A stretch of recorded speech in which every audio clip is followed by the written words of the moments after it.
where you get all the latest gaming news, hot topics, and more. With guest Triple Cup Chuck, Livewire's Gaming, 108 Dragons TV, Bloody Knuckles, Operations Op, 100, live, and your host, K Mega 405. The GRG podcast starts right now. Woo! All right, here we go. Damn, I know. I'm using that SSD going too fast. What's going on, everybody? Hey, we're doing it live. I know it took a little while, but hey, what's going on, everybody? I was over here messing around. Just got so busy. I couldn't even get everything planned out and worked out the way I wanted to. But the GRG podcast is here. We're ready to go. And without further ado, man, let's get to the crowd. Let's head to the crowd. See, this is what kind of night this is going to be. So I'm going to probably do less talking and let everybody else do more talking. Anyway, let's get to the panel. What's going on with you, Slick Slayer? What's happening with you, bro? Same old. Just be playing these games, man. Yeah, quite simple. No doubt. All right. 100, what's up with you, bro? What's happening? Not much, man. Over here playing these old school games, behind the little Genesis joints and the Double Dragon. Nice. All right. Bloody Knuckles, you're back. What's going on with you, bro? Are you doing all right? Uh-oh. Yeah, man. It's great to be back. It's been a hot minute. You know, I've had some things going on. Been a rough couple weeks with things. Had to take care of some emergencies, but you know, I'm back at it. I'm 100% tonight. I'm ready to go. I was like, the topics this week got me fired up. I was like, we've been talking off in our private chat. I was like, so you know, I'm ready to finally get my words and my voice back out there for the people. But outside of that, man, you know, I've just been doing my thing, entertaining the people. We all still locked in, but doesn't mean we got to be knocked down, right? You know, I got to make sure everyone's got high hopes and got high entertainment. No doubt. Hello. Hot energy. What's going on with you, Rain? I see you sleepy. What's going on, Crispy? 108, man. Keep getting better. No, you ain't 100% yet, but we over here. You here in spirit, man. You here in spirit. So, all right. Operations Op. The junior about to be a senior. What's going on with you, man? What's happening? Not much, man. Just over here chilling, playing games like usual. No doubt. Everybody's pretty quick with it. All right. And then last but not least, man, PK Live. What's happening with you, brother? Hey, happy Friday, friends and family. Just happy to be here. Been gaming, keeping the spirits up because we know we gamers love being isolated. No doubt. That's it. We love, you know what? If anything, gamers are loving this more than anybody, you know, because gamers don't really get out that much anyway. You know, I mean, people want to get out and exercise. Stereotyping. But I mean, no, I mean, okay. All right, hold on. All right, well, before we get into the topics, then let me ask the people in the panel, and then also ask you guys. All right, so is it stereotyping to say that? Am I wrong about gamers are not appreciative of having some of this time, especially for the ones that's quarantined and have to stay home? You don't think that they appreciate this time of catching up on some gaming? Man, we quite self-aware about all of that, man. I mean, we built for this. This is what we do on a regular. So if, like, you want to call it a stereotype or whatever, I mean, it comes from somewhere, even if the stereotype is, you know, not accurate. It comes from a point of truth of some kind. And when it comes to this gaming thing and being inside gaming, yeah, it's facts mostly. Okay, all right. Anybody else? Yeah, I mean, what do you think? Am I stereotyping? Okay, all right. So therefore, nobody knows. Op, you was all on your own on that one. I don't know. Hey, it's all on me. That's all on you. It's not a stereotype. I mean, gamers have been enjoying this time off. I mean, I should say for the most part. I mean, of course, you know, there's more things that they have to do, especially, you know, adults and got to do adult things. But I know somebody's in there sneaking around and late at night, knowing that they ain't got to go to work the next day. And they're over here catching up on, you know, COD or whatever, or just whatever new title they got or something in their backlog, man. No doubt about it. All right, so let's get to the first topic, and that is talking about Crysis. We was hearing some rumblings about Crysis. Some people was expecting a new version or maybe a sequel, and then we come out to find out that it is a remaster. Now, it has been a long time since Crysis has come out. But let me go to you, Slayer. I'm going to go to you first on this one.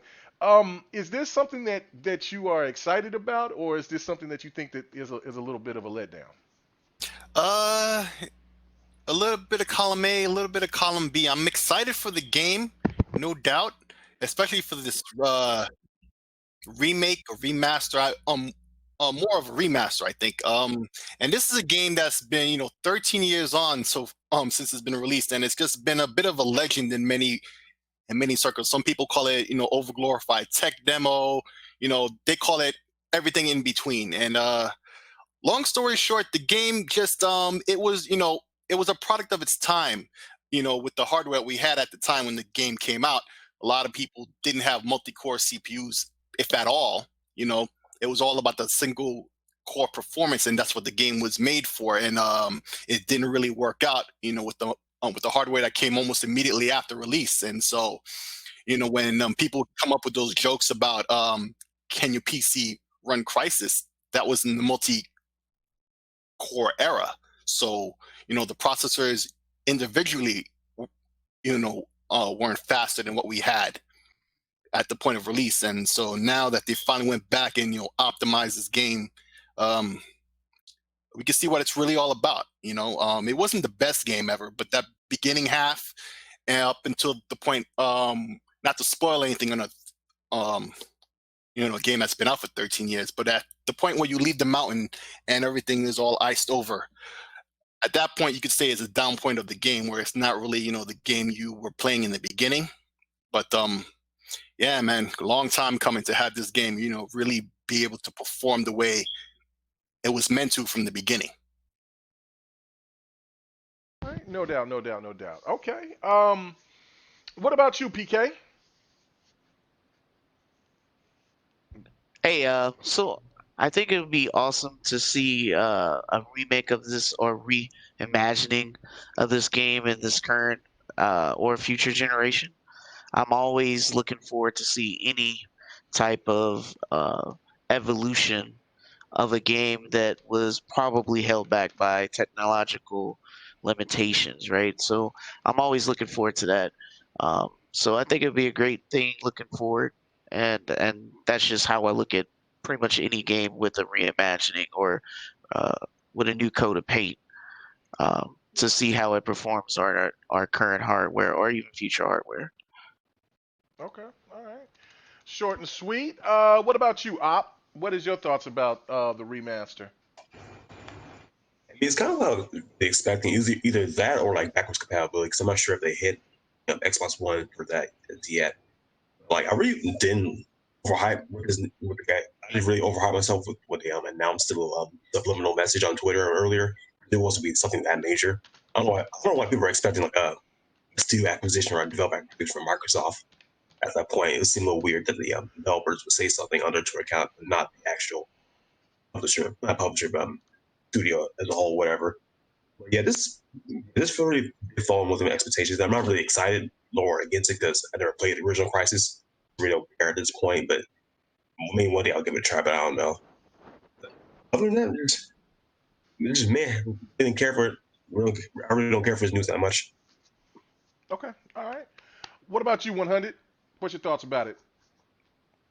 I wanted another Crisis. I'm tired of these remasters and these remakes and all this other. Come on, I'd rather Crytek give me a brand new game or set it in a different universe. Yeah, I'm gonna get it. Like I get everything else. I want to see how it's gonna push these consoles.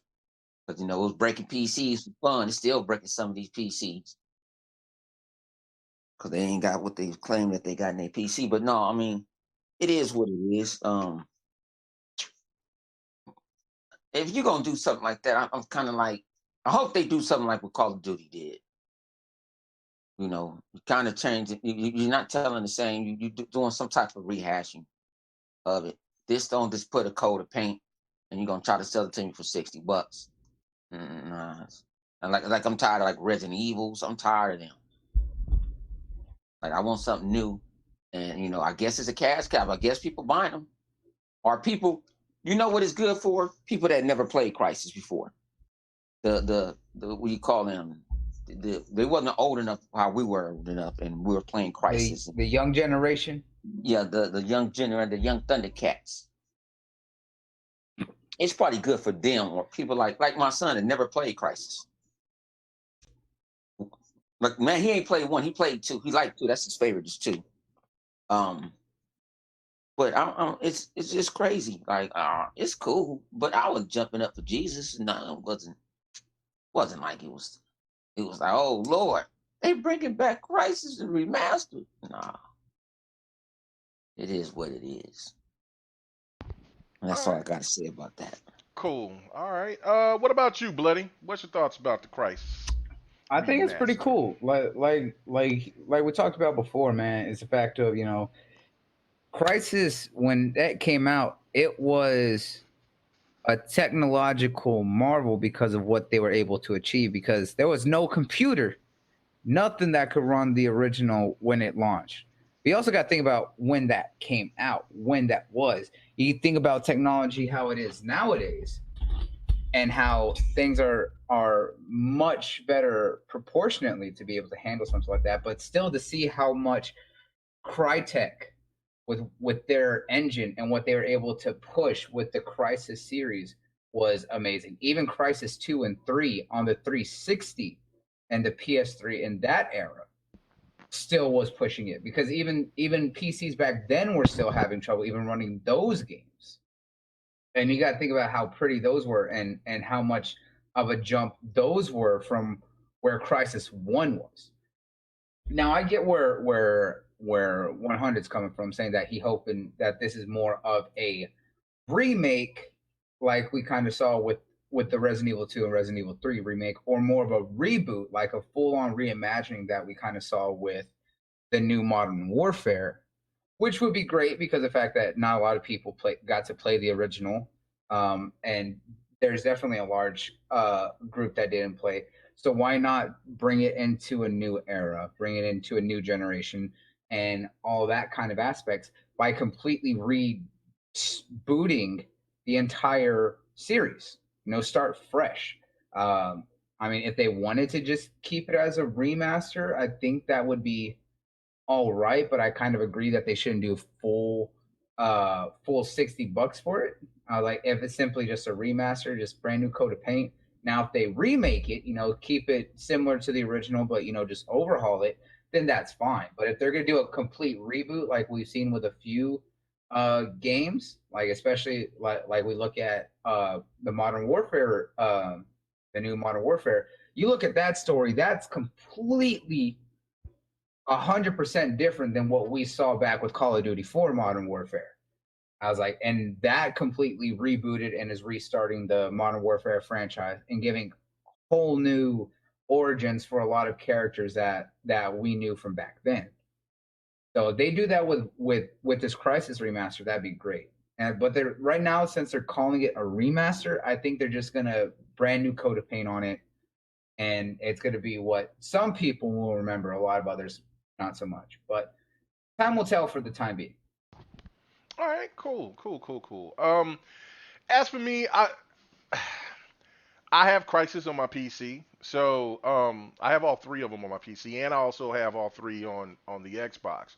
So I look at it as, do I want to buy it again? You know, so I don't know. I might, you know, I get this 100 syndrome, where I kind of just want to, you know, I want it just because I want it. And really, if it's not a full remaster like Bloody's talking about, then I don't see the purpose into it, especially now since I have an upgraded PC, when I can just play the games that way. So, and then that's only just one game. I understand, like, pretty much maybe they're just testing the waters just to try to see if they're going to do anything else. You know, maybe do the sequels. But yeah, if it's not a full remaster, then I don't know. And especially if the price is right, it's a maybe. If the price is not right, it's an absolute no for me. I don't even see the point into it. But all right, I was going to get into the first topic, but we could go ahead and get to another topic right here before we get to that very first topic, and that was something. A big shout out to my man Def Jam Bam. he did remind me of this as well, and it was something that I did want to talk about, but I've been busy doing all types of other stuff, and I kind of forgot about it. But it was basically talking about the situation going on with Microsoft and what they're going to do. Like it's been kind of advertised that Microsoft is going to have two events coming up. One event's going to be here coming up next month, and then the other one most likely at E3. Some people are saying that they're just going to have a couple of little things coming out in between, and some people just thinking that it's just going to be just one big event. But from my understanding, it's going to be actually two events, but we don't know how they're going to play it off. If they're going to talk about more uh, of the console itself, and then and then when they do like the big one, which is going to be mostly about just games, do you guys feel like this is the proper way, or do you guys envision something else? I'm going to start with you, PK. What do you think? I mean, is it a smart strategy to do something here early and then something late, or do you have a different thought process? So I think they already thought this through, right? Hmm. This is um, a strategy going in to pretty much prep people to let them know that, hey, we're still doing business here, and you got to still be excited for what we're doing. And I think that's the mindset behind it. So I think this is a good idea. I think keeping people aware of what's going on, keeping the hype train going, and um, everything that's going down for us right now, I think that's overall going to be beneficial for all of us because we do need that hope, we do need that inspiration, and we need to keep that going. So I think overall it will be a good strategy to do something a little bit now and just do like breadcrumbs and then lead up to a big reveal. Okay, all Hello, right. hello. That sounds all right. That sounds all right.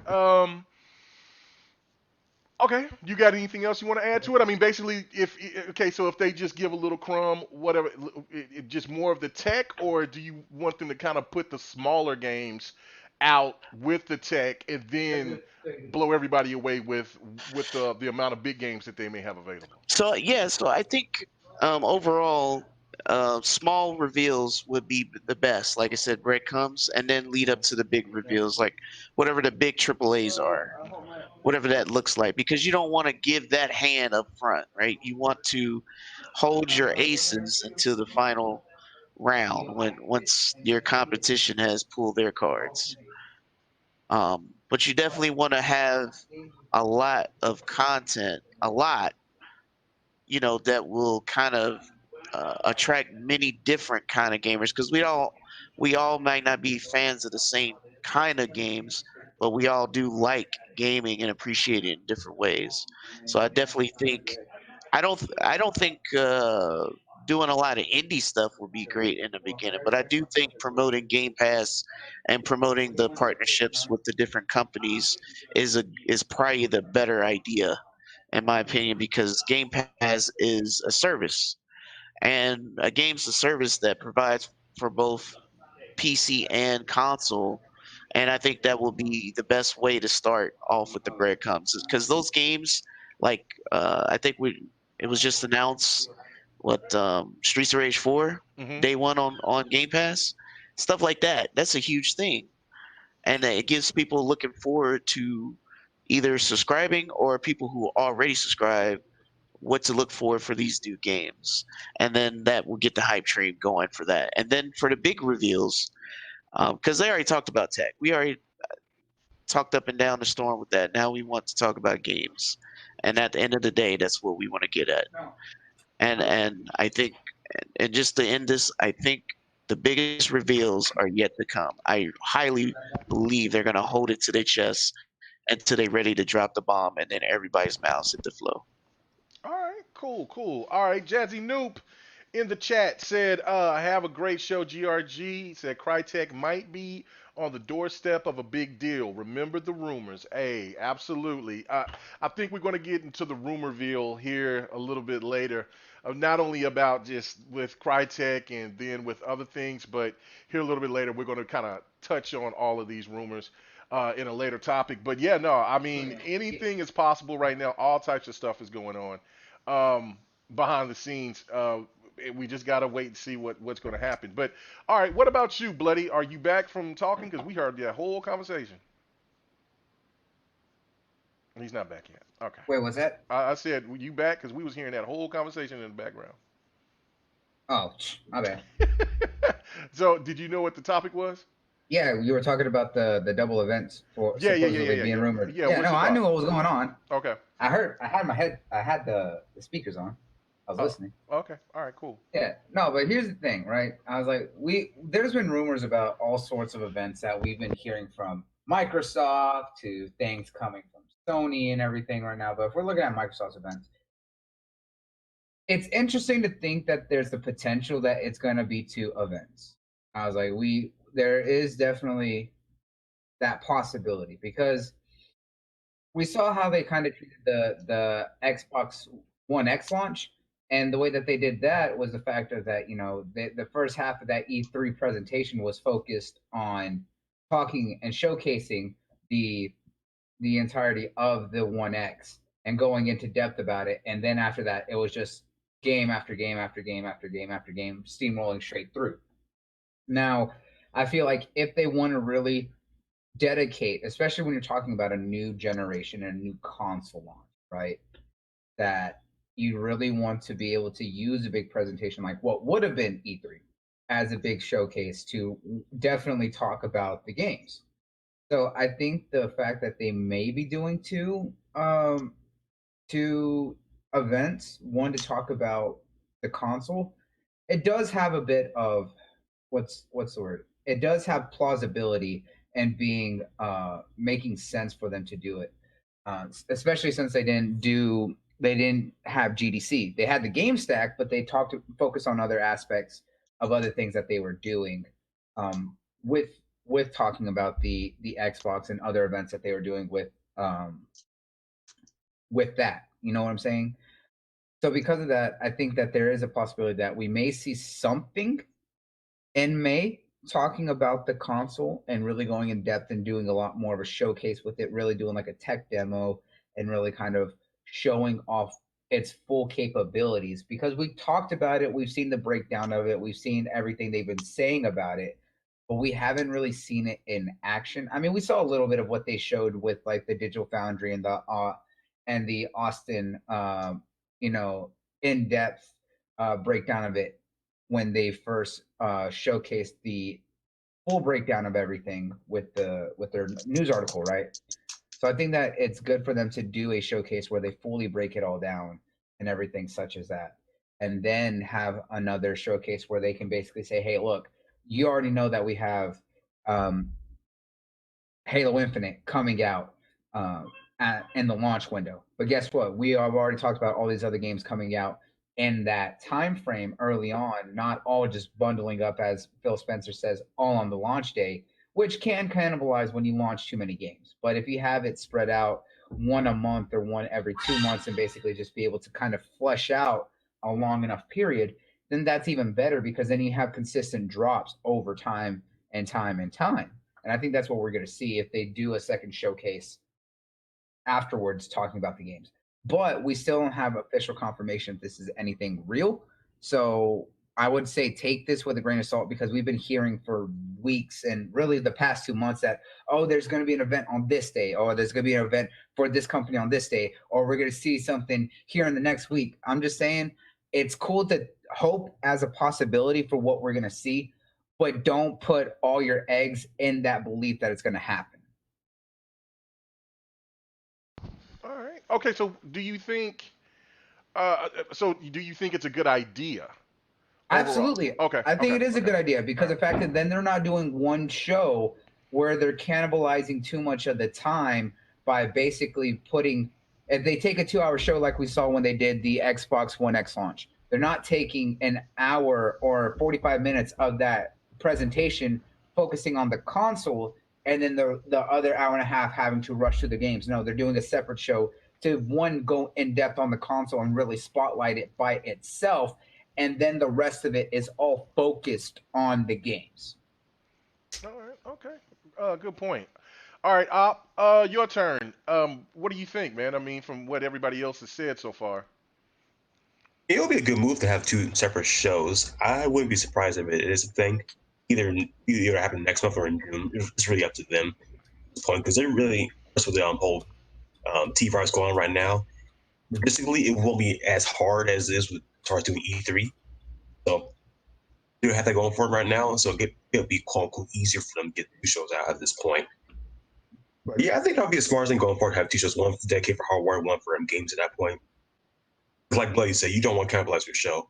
Point. I think it was E3 2017, 2016, 2017 or 18, I can't remember, where it showed off the X and the specs, whatnot. It didn't take up that much time, but of course, then, I guess, then if they wanted to, they could add a separate show for the hardware at that point, and then leave E3 for all the games and whatnot. So I think this show, well, not this show, but this going forward, probably better have one show dedicated for hardware, and then for games at that point. We won't have, I guess, two different messages going on the same day. If one focus on one, they have no show for another at that point. Yeah, I think I won't be surprised if it's either next month or June at this point. I'm not too into rumors and whatnot because you could be wrong. We all could be wrong at that point, but I think it'd be best for them to do two shows, and probably will happen sooner or later, in my opinion. Okay. All right. 100. What do you say, man? I mean, is it a good look or, I mean, is it Is is it it just one? verified that they gonna do something, or this a rumor mill? This is pretty Rumor much mill. rumor. This is rumor. Well, somebody with these insiders again. I got an insider. Oh, I don't got zero of them. But I'm gonna tell you what they finna do, and I don't have no inside track and nothing. This is So what they so gonna do. basically, what you're gonna give us is a rumor. I'm gonna give you a rumor. I'm gonna give you a theory. Of my Simple logic, more like it sounds Okay, like. Yeah, okay, now okay. I'm gonna put two to two together. All right. Okay. All right. Okay. So this is what I want. This is what I'm gonna tell them. You know how Xbox always have shows at the E3 and they showcase their products, the games, and so like that. That's all they're gonna do, and they may have it 2 days back to back, so they don't overflow you. So they might have it talking about, okay, this is the Series X. This is what he's gonna do: show you this and this games, and then the next day to show you nut but games. Okay. So you're saying instead of something next month, you're saying that they're going to kind of do June. it in June. They'll Okay. do like All right. they'll do it around E3, and they'll sit there and say, okay, today this is a Series X. We already know the specs. We already know what it looks like. We already saw games running. We saw the tracing and all that other stuff. So they don't really have to do nothing but just show it working with a brand new game from one of their studios. We already know what the controller looks like and stuff like that. So they don't have to spend a whole lot of time. Then you just showcase the games that's on there. Showcase the third-party games that you have on there and what is using the power of the X. This ain't like the PlayStation 5, where we still don't know if it's still alive yet. We ain't saw nothing. So Said we don't know if it's still alive. but it's my thing is, I just think they'll do a show like that. They'll have like two inside Xboxes back to back, and have you come back the next day. And when you come back the next day, you'll get games from, from their studios.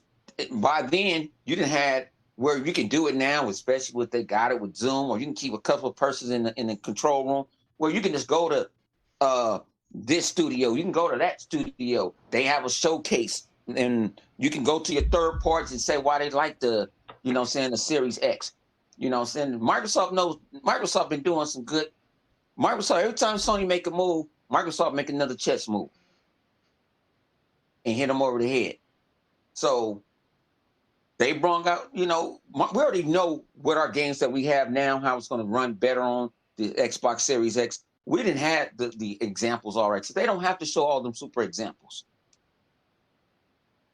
So that's what I'm saying. I mean, I don't think it's going to be okay this month and that month. You might get that little sprinkle every now and then. Somebody might drop something, because like I say, we already motivated. We don't need no motivation. We don't need the motivation. You should be already motivated. I don't know how people motivated for a PlayStation 5 and ain't saw nothing. I'm gonna get on them tomorrow. I wanted to do it today, but I ain't had the energy. You was gonna get on. I'm gonna rip some stories tomorrow, but I just didn't have. What was you gonna rip them about again? I'm gonna rip him tomorrow about with all this press and all this about this PlayStation 5, and we only saw nothing but the damn controller. We ain't saw no games. Oh yeah, no, I'm just saying. I And see all these media outlets. That's all they're talking about. But Microsoft just showed you their product. They showed you how it worked. Let people touch it. People didn't put it together. Sony ain't showed you nothing but promises. Was that Ram or Wham? oh, you talking That's about the artist? Oh, promises. That's all they've been showing you. Oof, oof, oof, oof, oof, oof, oof. That's all they've been showing I you. still listen to that song. Yeah. That's why. Yeah. So they don't like I said, they don't Love me some George Michael. bro, we gotta man. Like I said, as us, I mean, I consider us the media now. Ain't no more media.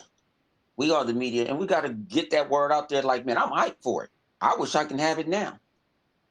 You know what I'm saying? I'll give up a kidney.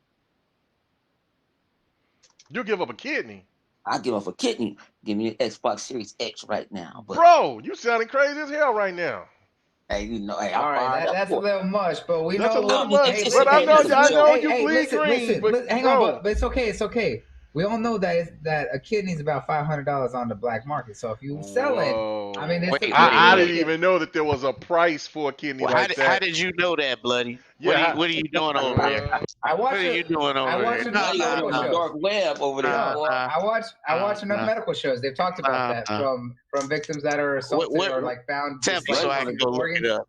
bloody Tell on me the so dark I can web over there, That's all boy. right. Listen here, man, got to make money right now. All All right, all right. right, so check this out, right? So I'm over here looking at Livewire's gameplay, right? And I'm wondering if oh, no, it's not. It's not stuck.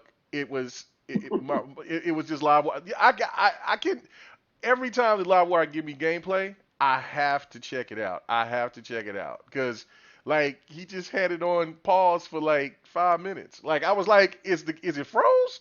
Is Yeah, it I was what? just about to jump in and say, yo, Yeah, this yeah, yeah, video yeah, is yeah. No, frozen, no. bro. I was over here like, man, I said I'm gonna let it go for another 5 minutes, and then I know it's froze. But I was like, but that now this is my gameplay. But Livewire's gameplay, you never know what you're gonna get. So you got 5 minutes of just sitting there, paused. Thank you, Live. I appreciate it though. You gave me gameplay. I appreciate it, brother. I just gotta check. No, he didn't. No, he gave me gameplay. I mean, he That's gave me. not gameplay. That's just sitting on a pause screen. But no, no, no, That's no, no. literally. But all the rest of the stuff in Hey, I between was mean, a lot K of Mega. what? Remember, I was about to say before you get mad at live. Remember how I'm many not mad at times you've live. had to do that? Remember how many times you've had to get on op about sending you just quick clips, and some of them are like And I had minutes to of being paused. right, like that's what I'm saying. Like I didn't have time, and normally when Live do give me stuff, because he hasn't gave me stuff in a while, but he did, and so I normally go through it and check because it'll do that type of stuff all the time. And then like with Op, when he was giving me those little sample, but I had to put them together and do all that stuff, and then just make it a whole video. But Op has gotten better with it. Live at least gave me 30 minutes of gameplay, except I should say 24 minutes of gameplay. So, so because he just get it. But anyway, this is me. This is right here showing that ray tracing from the Minecraft. What It's video card you got that's running this? the 2070. Very nice. Yeah, yeah. I'd had a 2060, and then it messed up when I fried my motherboard. And so I fried pretty much everything. So I had to. So luckily I didn't have to. I had to Surge protector. replace.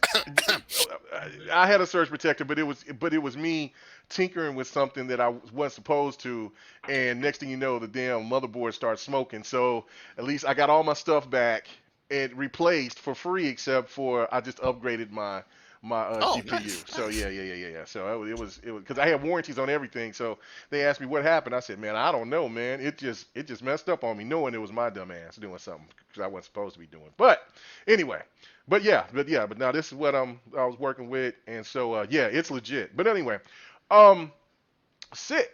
It's up to you now. What do you think about this whole situation, brother? It's all up to me to say nothing much, but other than I agree with everybody else. I think everybody already beat the point into the ground. Okay. Like Microsoft is in the lead when it comes to this narrative right now, just showing information and games and all that. Hmm. And yeah, they've been talking a lot about the game studio, so they do have to show and improve on that point. But they don't have to show and improve everything, and no reason to show it all at once. There's no reason to busting out all at once. Slow your roll, take your time. You know, you're in the lead already right now. with the narrative and of just showing off what you got. So take their time. If the rumor is 2 shows, I can see that, because whatever they had originally had planned for E3, they were they have to adapt that to be online. So maybe it'll be pre-recorded. In fact, I'm hoping most of it is pre-recorded, but it probably won't be. They'll probably have some hosts there live and doing all this stuff. And I think one of the 2 shows, let's say this rumor is correct and it's like 2 presentations or whatever. I'm hoping one of these is like more of like a Nintendo Direct or that Sony thing, whatever they call it. PlayStation Play? PlayStation State of Play, Oh, I think it is. or like PSX, where like it's an event, but they kind of do something different instead of making it like an E3 event. Right, like it's pre-recorded. It's just they can Oh, get that's everything PSX. done Okay. right. Yeah, that's PSX. I know exactly how they want it, and then put the message out there, put the video out there, whatever they're doing, and then afterwards they could have another one where they show more information about whatever it is they want to show. I think I just agree in general with what everybody's been saying. There's no reason to just show everything all at once and then just dump it on us. We have lots of time, and with this whole virus situation, maybe a lot of these games is being delayed. A couple months. Look at Cyberpunk. We're supposed to have that already. Wasn't it supposed to come out this week or next week or whatever? Mm-hmm. And so now we have to wait a couple more months. For various reasons. I don't think it even had anything to do with the virus. In that case, but it's just an example of what might be happening in the future with these games, for the rest of the year. So there's that. Yeah. Okay. All right. Cool. Now, also, I wanted to do that because when Livewire put out Final Fantasy 15, I wanted to show my gameplay of Final Fantasy 7 Remake and let people see the difference. For the people who don't have both games or haven't played either one yet, to kind of let you see, graphically where Final Fantasy 15 and Final Fantasy 7 Remake is, and there's a topic about this here after this next topic, which is going to be pretty interesting. I don't know, it might piss some people off, but I really want to get people's feedback on this. We're talking about the Final Fantasies, but I'm all about this next topic. I'm all in on it. okay, so all right, Bloody, you ain't ready. woo, You ain't ready, I Bloody. see. Oh, All yeah, right, man. I knew he was gonna get a topic that was getting snap. ready. All right, so anyway, Christopher Hart, you might want to leave after this next topic, because after this, I think it's gonna becoming something that you don't want to hear. But I don't know. I digress. Everybody might. I know where one person stands in this in the group in the panel, but I don't know where everybody else stands with it. So all right. Listen, we're gonna get smoke amongst each other. That's what's about to happen. Right. It's about to be good. All right, but let's get to this topic. Okay, I believe it was PK who brought it up. Talking about Yep. Streets of Rage is coming to Game Pass day one. No, Now, I posted that. well, I know you posted it, but I know PK brought it up on the show tonight. He brought that up about Streets of Rage coming to Game Pass. Oh, okay. All right, but this is where I want to get at with this, right? All right, so that's all well and good and great. All right. But do you guys think, and I'm going to start with you first, 100. The one thing you don't like is rumors, but so I want to get your whole thoughts about this. But with this whole Streets of Rage coming to Game Pass, that seems kind of odd, especially for a game that we know that's going to, that's going to be a multi-plat. But does it make sense that these rumors about Xbox maybe working with Sega or maybe acquiring some things from Sega or anything do any of this stuff kind of get your attention when you see something like this with Streets of Rage is coming to Game Pass day one, not later, but day one? Nah. Okay. Streets of Rage is going in Game Pass. They saw the numbers that Microsoft showed them. Like, you put it in Game Pass, people are going to download it, they're going to play it. Okay. And they see them numbers. And if they do decide to take it out, what is like a $20 budget title? Mm-hmm. So if you do, It might be 30. Knowing Sega, it might be 30. Yeah. So I think it's supposed to be 20.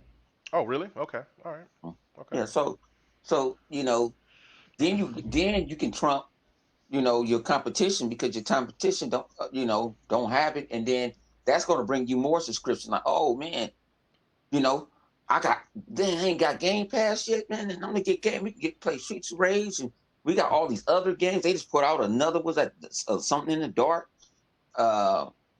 Is in Game Pass day one. It's a bunch of people. Game Pass has been rejuvenated games. They brought back games. Even with even GTA was doing good. GTA went up about 100% after it got put in Game Pass. And GTA was already making all that money. They were Right. making both people. They made a bunch of more money because what? Bro, that they money brought has them back. made so much, it's not even funny. I was like, Exactly. and And now it's on Game Pass making even more. More It's money. ridiculous. And, So and then you- look at NBA 2K. NBA 2K on there.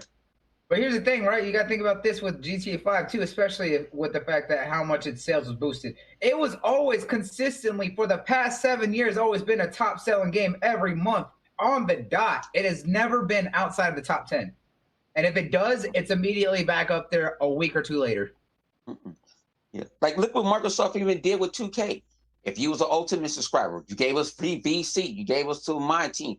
Thing about it is you're selling your subscription service to people. You're selling it. And so I think it's a good thing, you know, and not all because you don't own the game or this and this and that. I don't get into all that part. I can play the game. I ain't got to stream it. I can stream it. I can stream it on for XCloud or something when I'm at work or something. But I still got the game and I'm playing it hard on my console. But it's to me is I'm not surprised. I don't think nothing of it. I think Phil went out there and got a better relationship with Sega, and you see the Yakuza's coming in there, even though I'm tired of reading. So like I'm back in fourth grade. But it's cool, and you're getting. I think and then you see the whatchamacallit went on sale. The Sega, the Genesis collection went on sale. That's why I picked it up because I wasn't giving them 30. They asked me for 15. That's a good deal. Let's go. You give me 40 games. I love columns. You know, it was some of them games. I love a lot of these old games that I grew up on playing. And some of these games like Gunstar was Hero, I didn't get to play that. You got Final Fantasies on that bad boy. And I said, dang, I might go play some turn-based and see if I can get into the turn-based stuff. But no, it's to me, it's good for gaming, and I don't think nothing of it. I don't think nobody's buying it. Now, is they might being cool is trying to get them an exclusive game, like they do something for Nintendo or they do something for that old rival Sony platform. Yeah, you know, if the money's right, you know what I'm saying, what they say, money talks and bullshit walks. So I think it's going to be great. I don't know. I don't think no ends of it. You know, when I see it. If it don't happen, I'm not losing no sleep. All right, cool. All right, so let me go to you, Op. Do you think there's any tie-in with these rumors going on with Xbox and Sega? I mean, after you seeing something like this with Streets of Rage going to Game Pass day one? Maybe. You really never know for sure. I do know a lot of people are overhyping this Sega news, well, Sega rumors, saying this will be acquisition. At this point, I don't believe that at all. It's been a rumor for how many years at this point? Could be just another partnership, like something small, like Street Race going to Game Pass at this point. I don't know. But, I don't know if they're really tied together or anything like that. I'm just going to wait until more information because, like, you get a lot of rumors on now. A lot of people get burnt from believing the wrong one or any of them at this point. So I'm just going to wait. See, just play the cautious route on this one. Okay, all right. Quick, simple. Just I mean, you know, it's Op being Op. All right. Okay, Slayer. What about you, man? Anything that you might think that could be tied into these rumors with you know, I mean, and even also with Konami, like with all these things going on right now, with all these rumors. I mean, when you see something like this, a game going straight to Game Pass, um, that I think that's going to do fairly well because I think a lot of people are excited about it. I mean, do you have any inkling of just thought that this rumor could actually be true?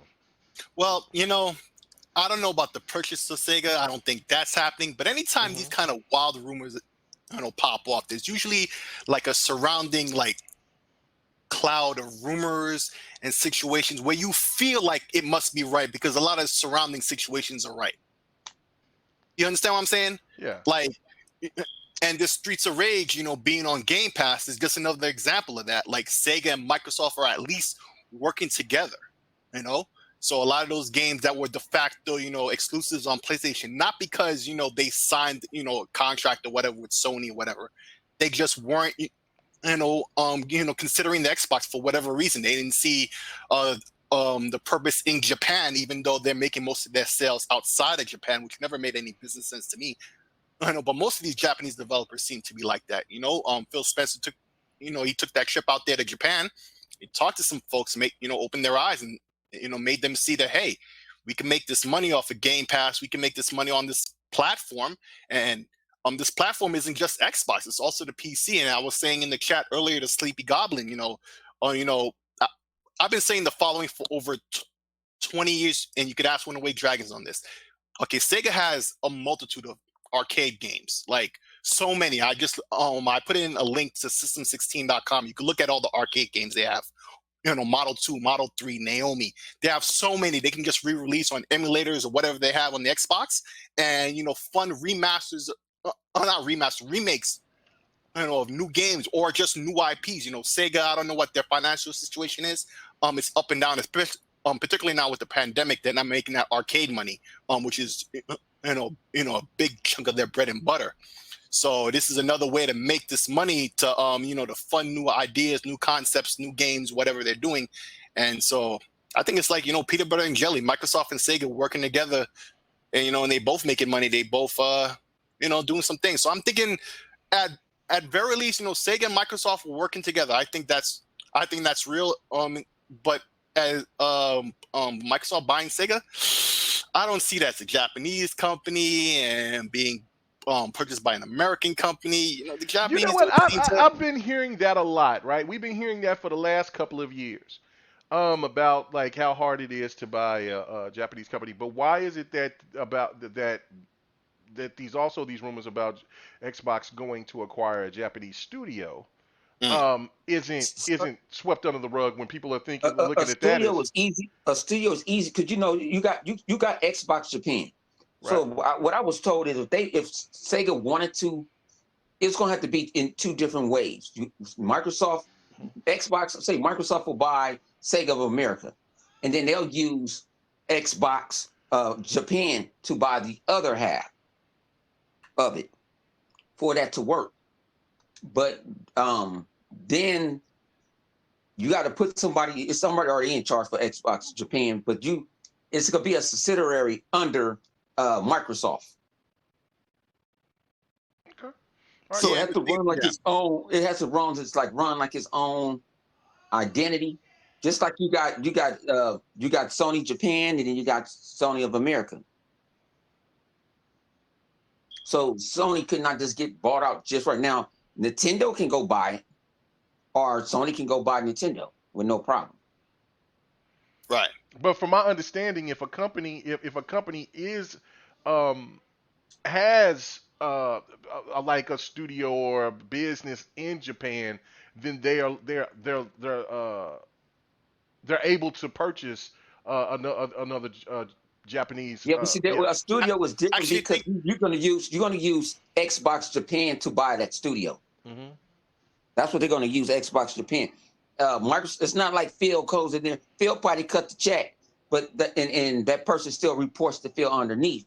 But you won't see just say, "Hey, Xbox, saying Redmond and all that bought them." No, I don't want to be that way. What I was explaining, will explain to me. Okay. Don't know if it's the truth. Okay. All right. But I mean, all right.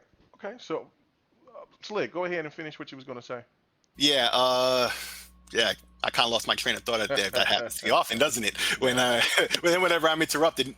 No knock against anyone, but yeah, what 100 was saying is facts though. But I just feel it's not a purchase situation, like I said before.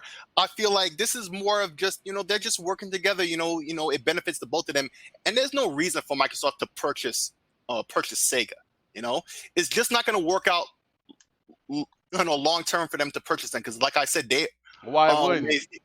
Because Sega doesn't just make games. They also run arcades in Japan. When you go to Akihabara and whatever, and you see these big arcades in Japan, the biggest ones are run by Sega, and not all the games there are Sega games. Nope. And Microsoft doesn't want to be in the arcade business, making arcade games, Why not? They would have a leg up in no, Japan. I don't mean like making games that are in the arcade. They do that. In fact, they have a Halo game that's like that. Mm-hmm. At Dave and Buster's, yeah. I'm talking about operating arcades, where there's games from many manufacturers that aren't Microsoft, where people go in there and spend their yen, where they don't have systems, and that's where they go to play games. That's a common thing in Japan. It's why nowadays in Japan, people like to play on mobile, and that's the new thing over there, because arcades used to be it. Not that folks didn't have consoles and stuff, but a lot of people, they just were exclusively arcade.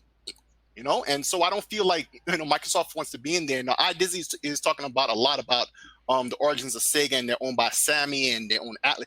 Yeah, it's just not happening, and I don't think it needs to happen. What needs to happen is they need to work together and have like either it's a publishing deal or whatever they're doing.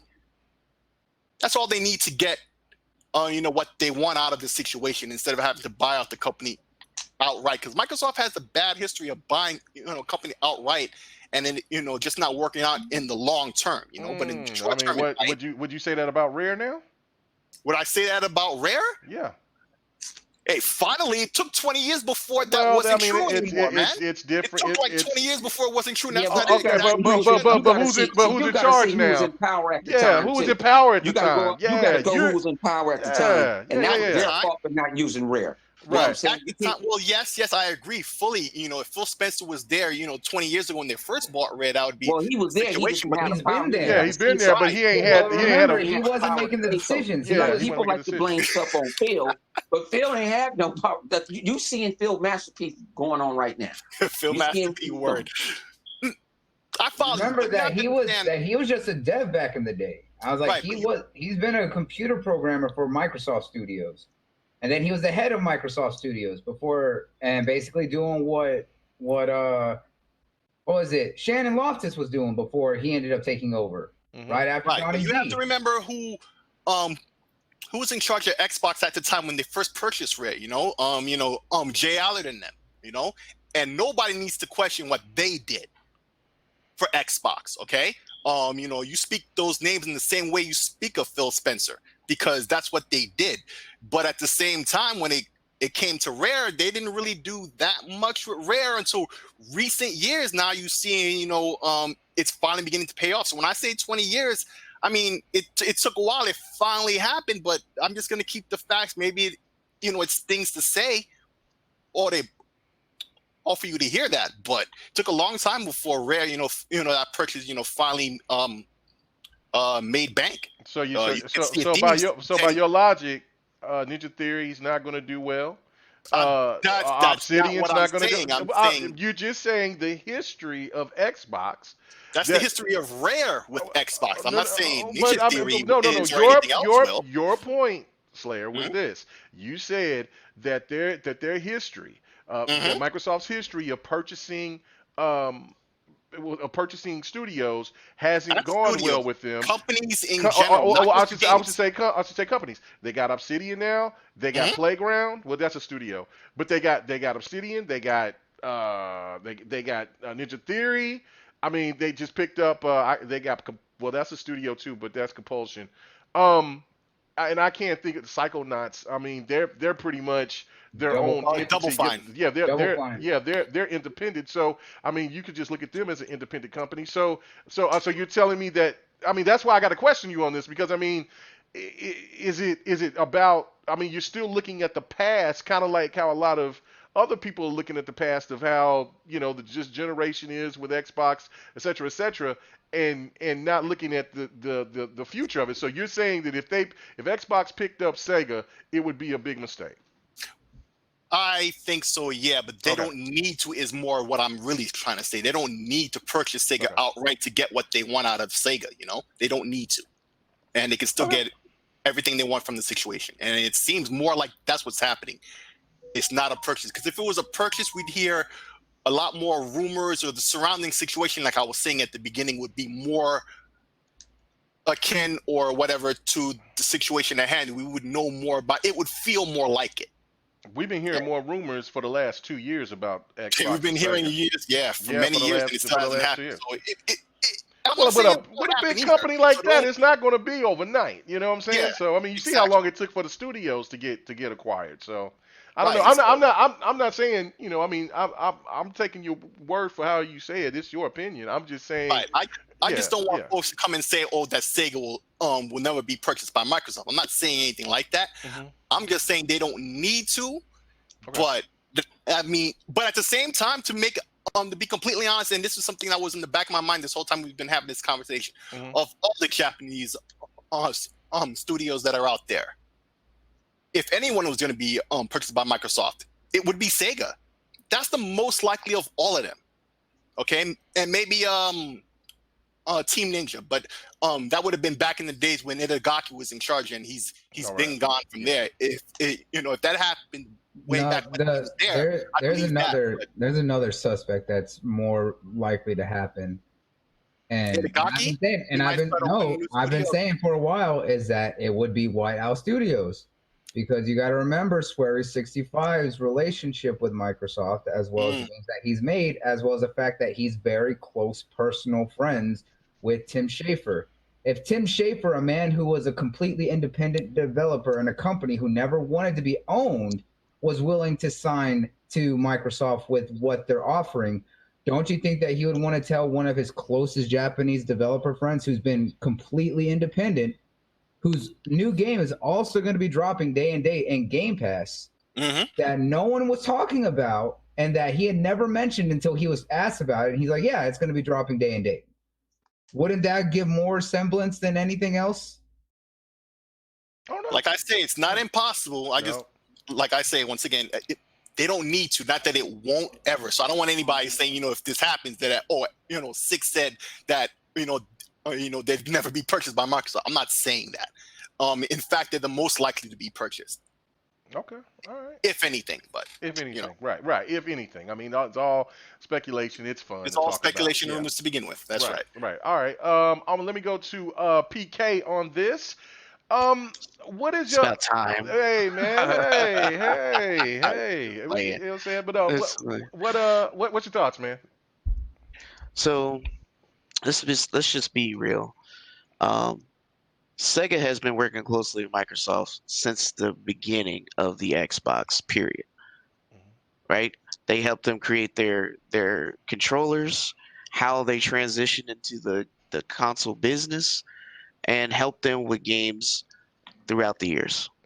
So it's not unlikely for them to work closely together and potentially have some sort of partnership. It's not.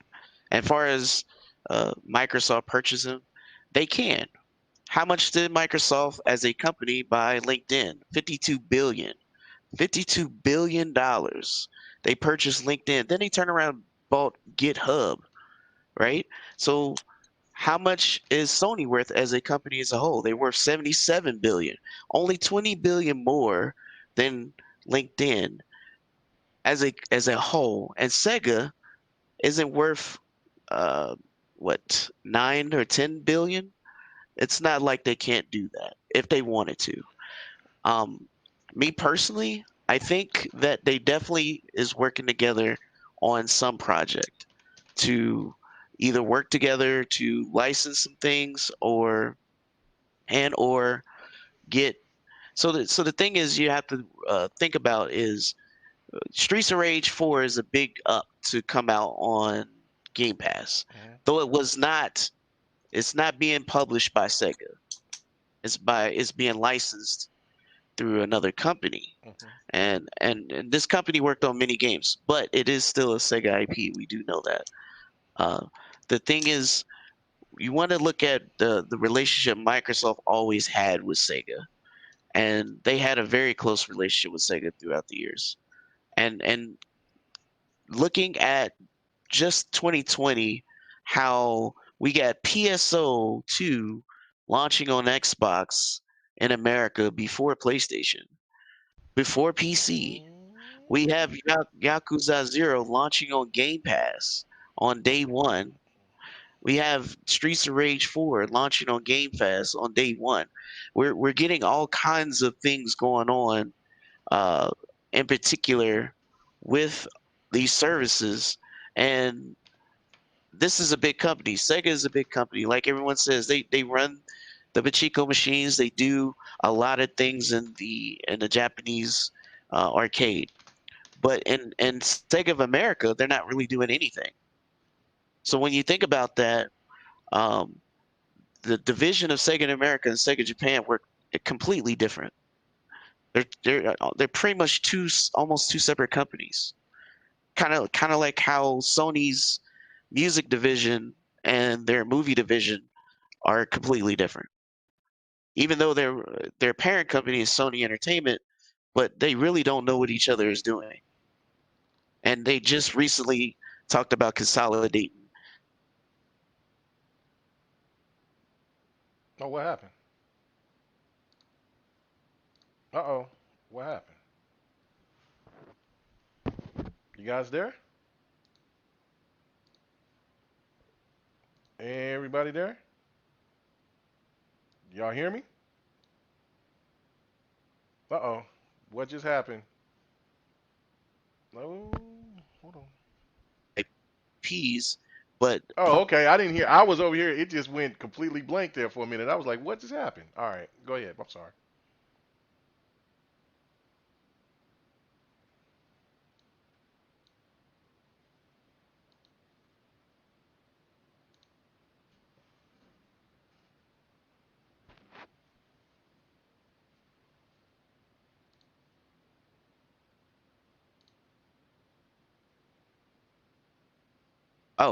I'm sorry. Okay. Where did I heard every word he said. Maybe it was just you. Did anybody else like? I didn't hear anything. It just went completely. I had the Xbot moment, like, cause there'll be times I'm like, what is Xbot talking about? Where it's just completely quiet, and he's like, I didn't hear nothing. It went completely blank for me. I didn't hear nothing. So I don't know. But anyway, are you still? I heard. Were you done, PK? when you think, because I'm not saying they wouldn't want to, but I would say they would need to recoup that money in 3 years. So on the business side, how can they recoup that money in 3 years and let their share owners be okay with this kind of purchase? Like we already know that Minecraft, they recouped that money like it was nothing, and then um, and all these smaller studios, they're working on that now. So they're going to recoup that money now because of Game Pass. It makes it easier when they were already developing games such as Outer Worlds, and Bleeding Edge was already in development before the purchases were done. So recouping that money shouldn't be an issue for the smaller studios, but somebody as large as Sega, you literally got to legitimize that kind of purchase with, how am I going to justify this with Yeah. the shareholders? No doubt. No doubt. No doubt. I totally agree with that. Um, let me before I go to you, Bloody. Uh, let me get. I want to ask this question now. If let's just say hypothetically, because this is all hypothetical. It's fun to talk about. Let's just say that Xbox didn't buy Sega, but they decided to get exclusives like PlayStation does for for Xbox and PC. I understand that Phil Spencer has stated a long time ago that he didn't like that type of method. He felt like certain that games should be available for everybody. But what if let's just say for instance that Sega and Xbox had an agreement for a couple of games, and let's say that they decided to work on Shinobi, and that was going to be an Xbox exclusive. Do you think that that would be the right move for Phil, or would you think that you would hope for Phil to keep his stance? In terms of Xbox versus whoever else, Right. it would be in his best interest or the Xbox's best interest. But is that in the best interest of the gamers? and we can root for whoever we want, but we're supposed to root for ourselves, first and foremost. Right. So I would much rather see when you compare to the exclusive situation with Sega and Sony, compared to Sony, to Sega and Microsoft, these Sony exclusives are de facto exclusives. It doesn't seem like these are contracted out exclusive. These are just games that they were releasing out there in Japan that they happen to make a Western version of. And so because the the primary system out there is either the Switch or the PlayStation, and these games aren't on the Switch, most of these games we're talking about, so they're on the PlayStation. So when they come out to the West, so of course they're also there on the PlayStation because they never really developed them for the Xbox, and that's not really contracting. That's just how that worked out. So Phil Spencer had to go out there and explain to them that, hey, you can't just do that. That's bad for business. They have to appeal to their pockets. And so I feel that's what he did in the first place. So to answer so that's a roundabout way of answering the question. I don't think he's looking for exclusives because this is what he said, as you quoted or mentioned it, let's say. And so I'm thinking he'll work with them, for Shinobi, let's say, for example. But is it going to be exclusive? Maybe for a while, but not to be exclusive where it's just exclusive outright, like it has been in the past. Okay. All right. Bloody, what did you think about my question in regards, and you can give and finish everything else. About them making it the Let's just- relationship being really good and then potentially making it an exclusive. Yeah. I think we're seeing that as it is. However, I think that Phil's still going to stand by the fact that the game's going to be out for everyone.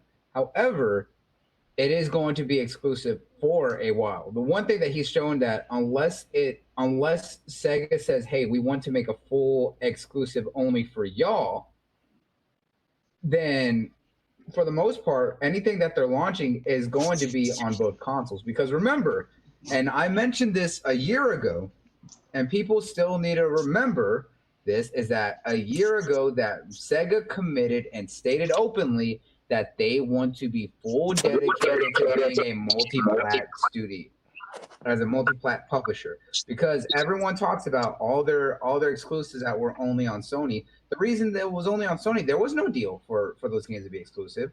There was no reason for those to be exclusive. They didn't make those exclusive because of a contract or agreement with Sony.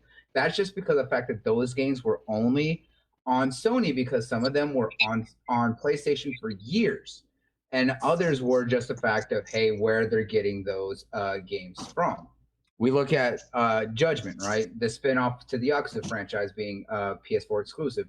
The reason that it was PS4 exclusive is because we hadn't seen the real depth of the meeting, and people forget about this too, that Sega had with Microsoft a year and a half ago.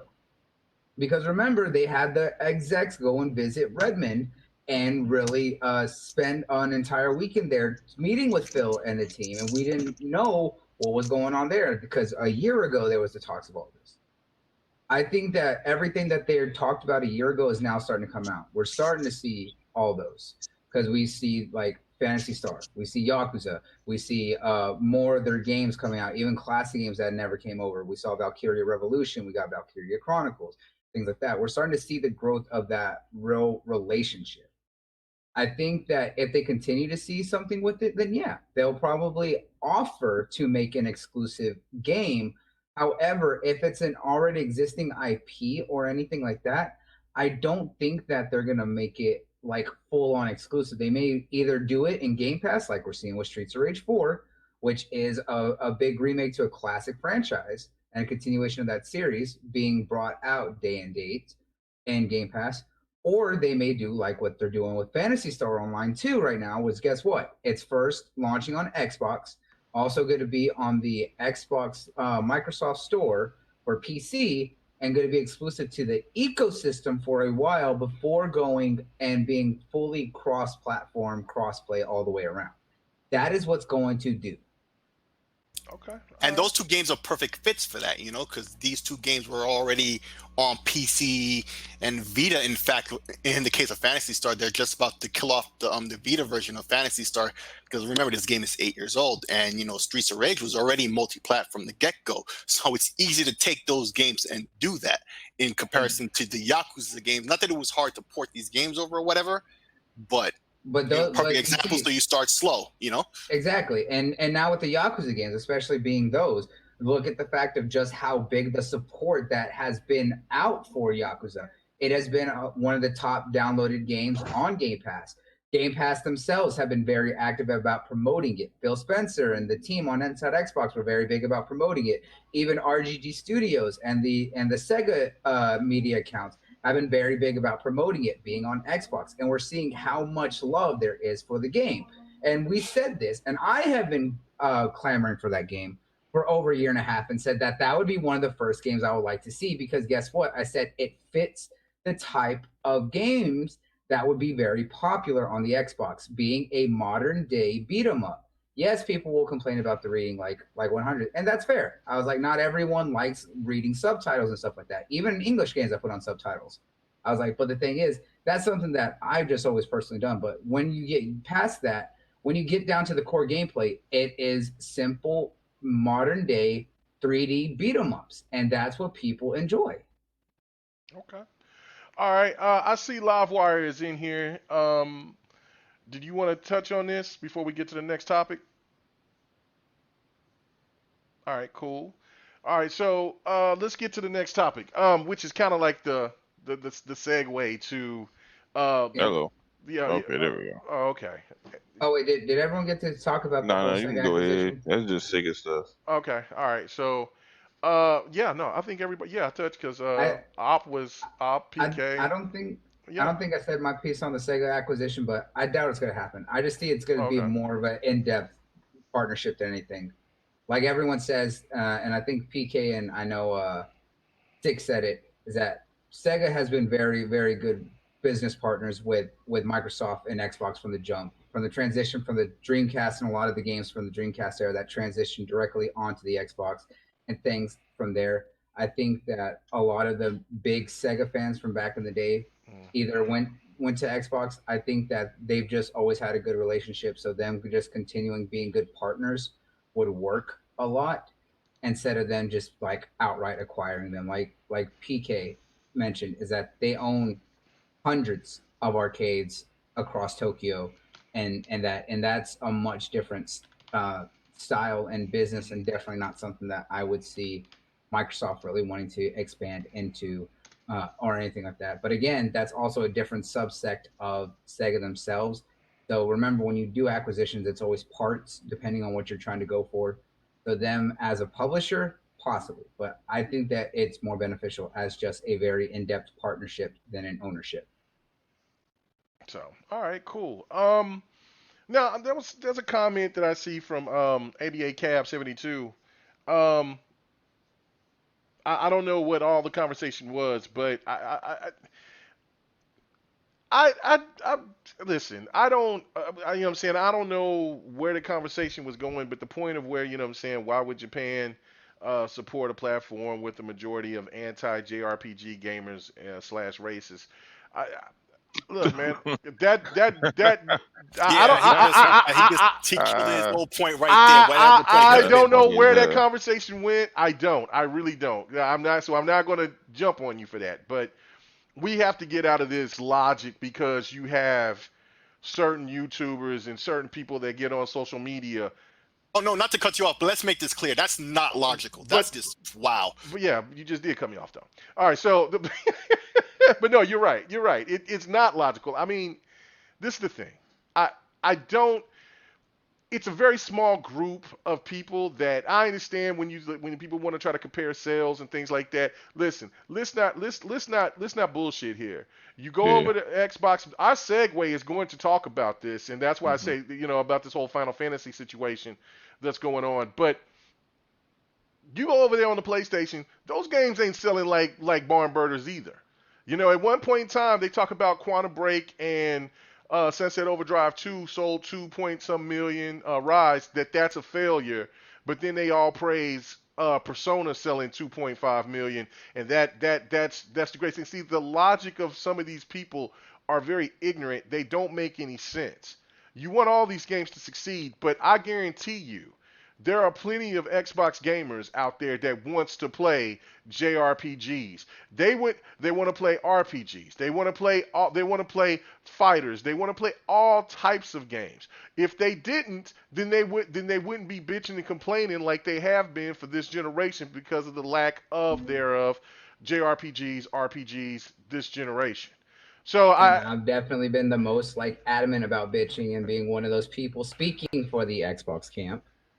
Yeah. I just don't understand. Like I said, I don't know what the conversation was because you was talking to Chris, but and anything could go left. But this notion, just because you listen to certain YouTubers that sit there and call games a certain term, is asinine. It doesn't make any sense whatsoever. Like, I mean, if you've been a root gamer like I have, and mostly everybody else on this panel has been, everybody, hell, I mean, Bloody and Op, they into anime and these Japanese games. So, like, you know what I'm saying, everybody on this panel is played. So we just talked about Sega and talked about some of their great games. 100 just bought old Sega classics. So again, those are made from Japanese companies. If you've been a vet into gaming, you have played and supported Japanese gaming for a long time. This notion that Xbox don't care about Japanese games is an absolute lie. All right, so let's get to the next topic,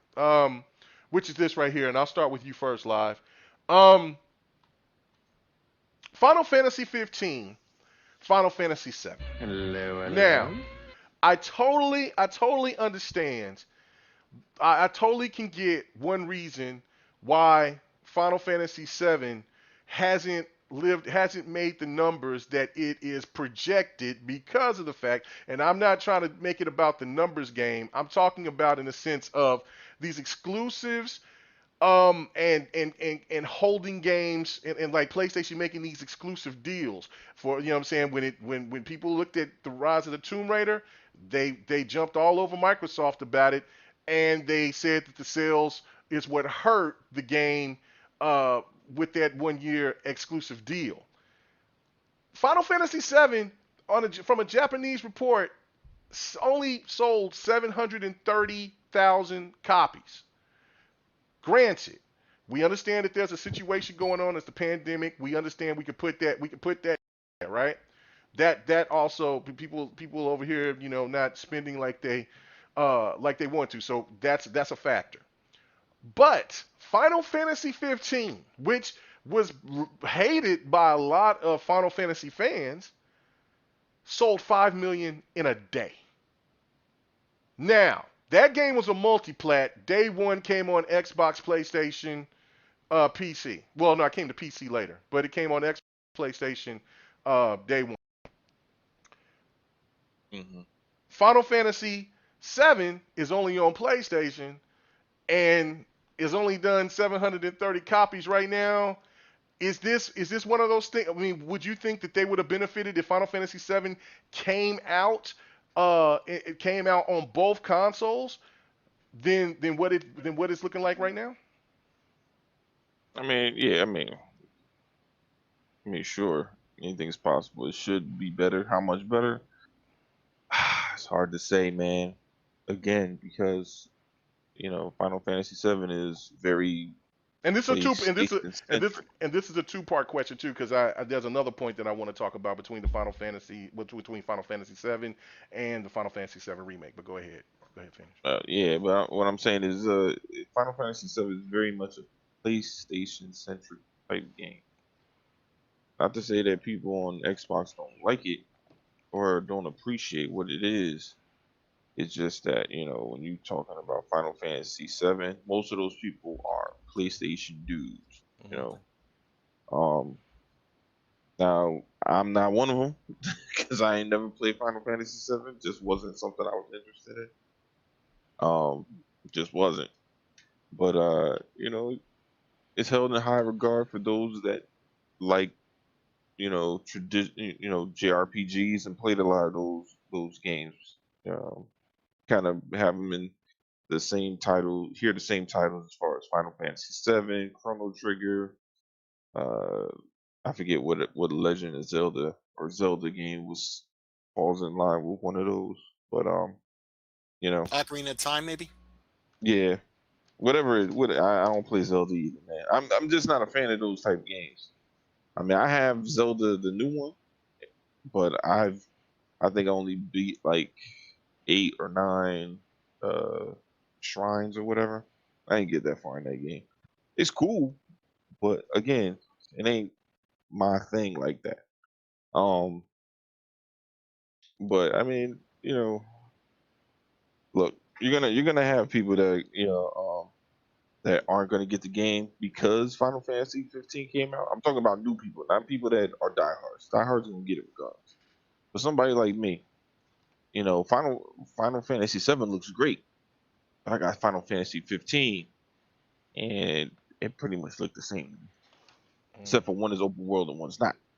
That's really much the difference in my eyes. I'm just being honest with you. So, and unless I'm really gun ho to play something like that, and the other thing is going in knowing that it's not the full game. That's also a hard sell. Like anybody who's hard that's a diehard Final Fantasy 7 fan is going to get that game regardless. It doesn't matter if it's a fraction of a game or what. But somebody who's not that into Final Fantasy 7 is, I mean, that's like, like I love Resident Evil, but that game is like 5 hours, dog. So that's why I ain't pick it up.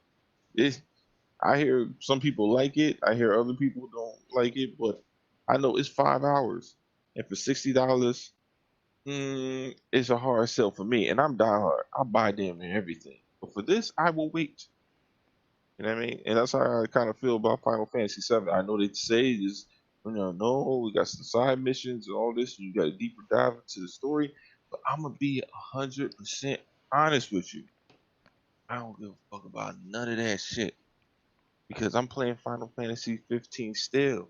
I don't know what the fuck's going on really. I don't really pay attention to that bullshit.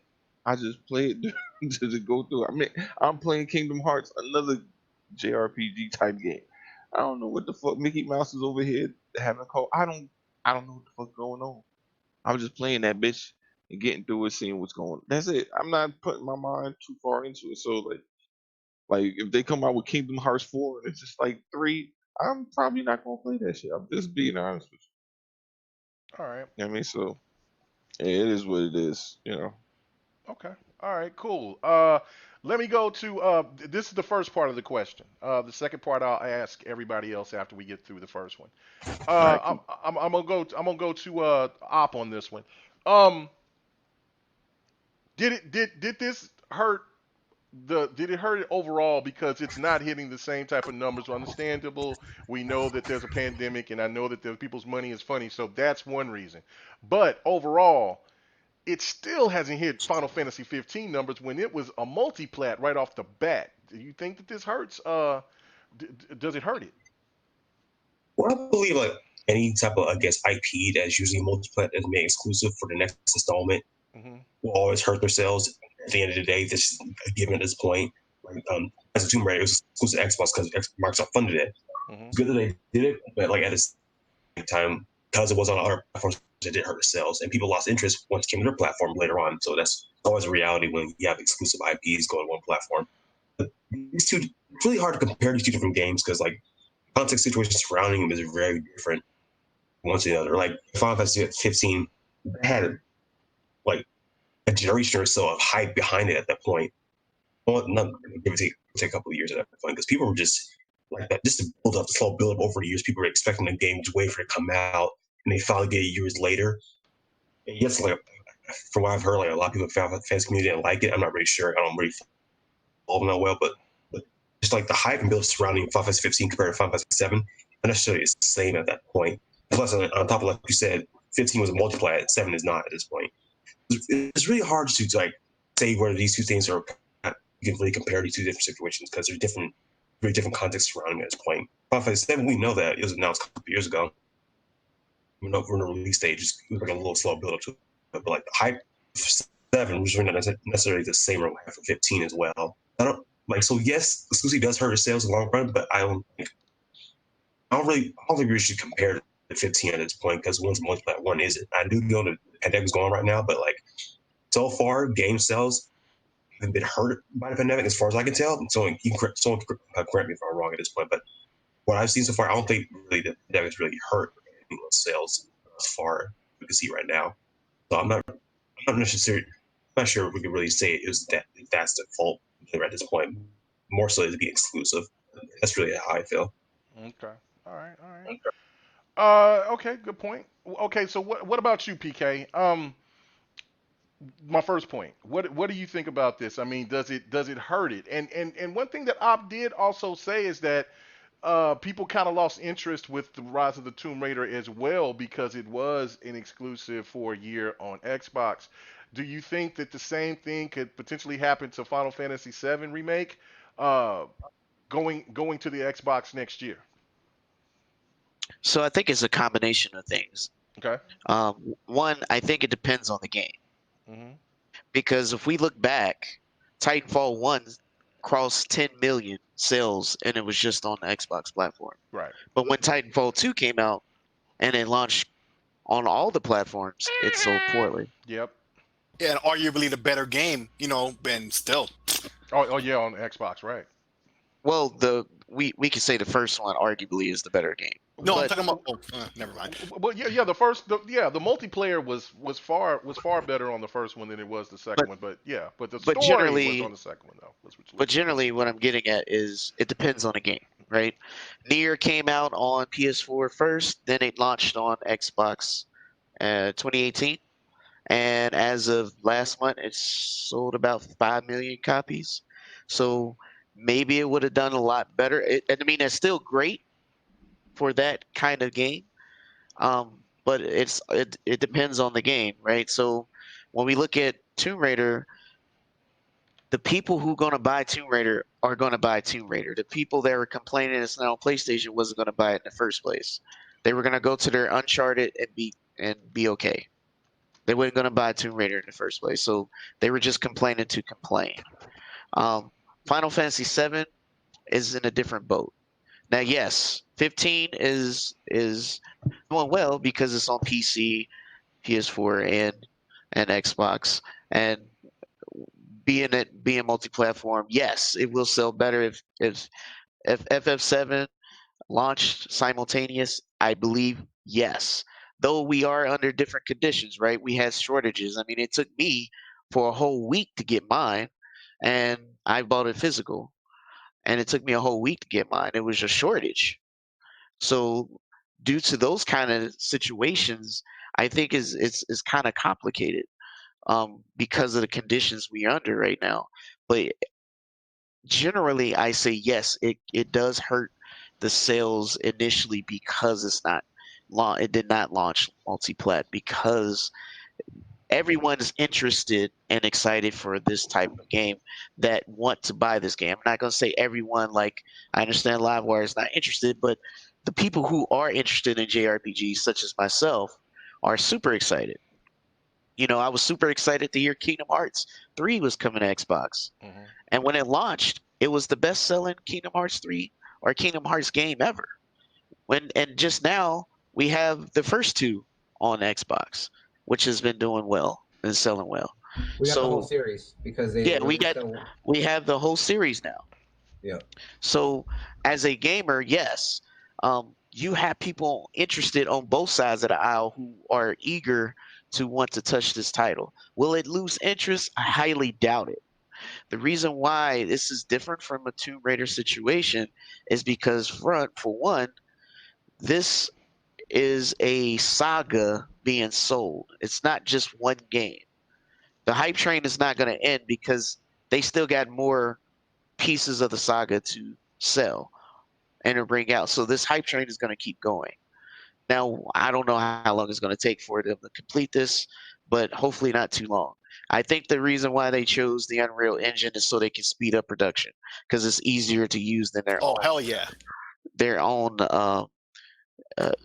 Luminous engine. Yeah. so they can produce this game a lot faster.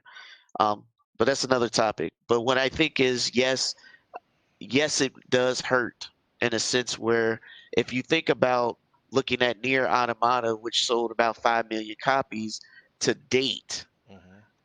and it's been on the PlayStation and PC since launch, and it's now 5 million copies to date. Think about what the hype train would have been if it came out at the same time. Right. Think about where they would been, where their sales numbers be at, because it would have already been on Game Pass. It just came on Game Pass. It would have been on Game Pass if it launched the same time on the Xbox platform. And I'm not saying that it's impossible, but when you look at, I mean, Devil May Cry 4 was the best-selling Devil May Cry of the series at that time because what? It was the first one that went multi-plat. Great point. It was the first one. Look at Monster Hunter World. Monster Hunter never came on a home console. The closest one was the Wii U. And even then it did not do well. But as soon as Monster Hunter first was on console way back in the PS2. I didn't say that. I'm talking about these current gen consoles.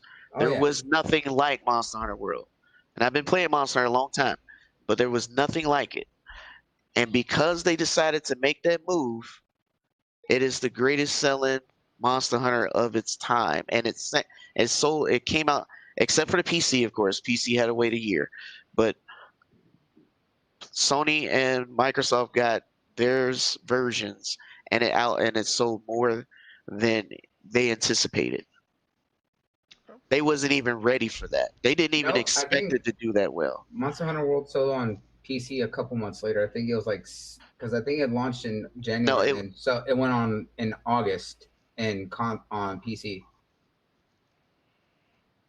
Okay, well, regardless, they had to wait a year for the DLC, or at least the next year for the DLC. So the point I'm making is it's a difference on when you launch on one, when you're supposed to be selling a multi-plat, it will hurt your sales.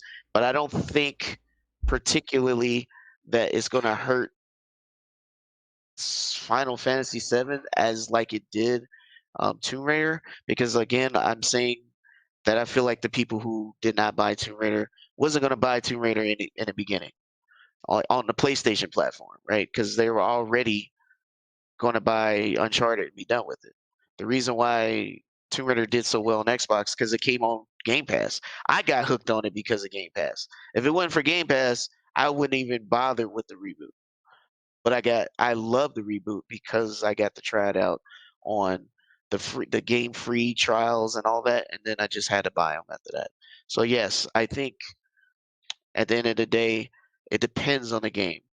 And you can, if Persona 5 comes out on Xbox, it will see record numbers.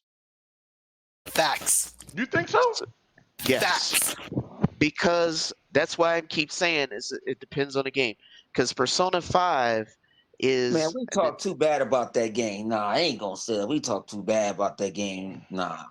I'm telling you, I'm a huge fan of Persona 5, and I'm gonna tell you now, that game is fire. And if that game came on Xbox Game Pass, but see, that's far. That's far for you. You got to think about the average consumer. The average consumer. I get on my. You know, I'm one of the Xbox dudes. But you got to think about the average Xbox guy. Don't play them type of games. Well, and that's what I get on. They say they want to disagree. They don't because they don't. Let me just say this.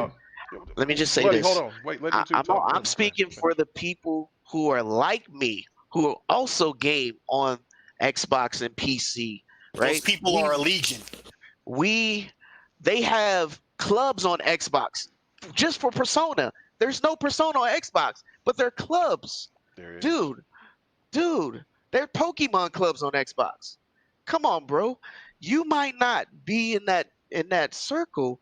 I'm speaking for the people who are hungry for this on their platform of choice.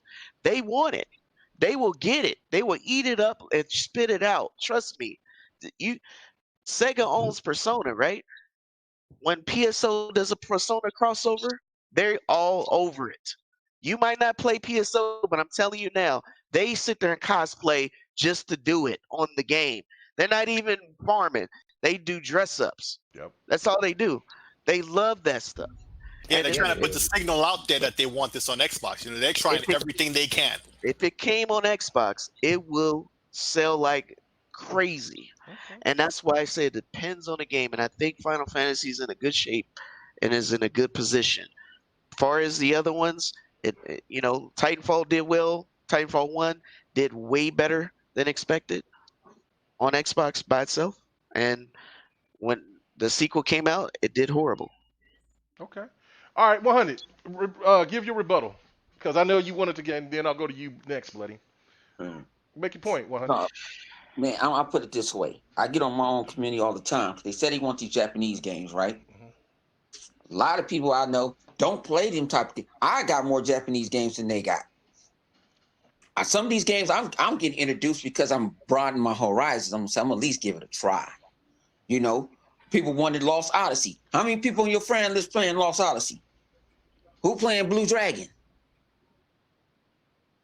Microsoft got a handful of. If you go in that store, I went in the store. I just go in the store sometime and just look, and I be seeing Japanese games in there. Japanese. I don't know who make them. None of that. I got Ruby. I got a bunch of Japanese games.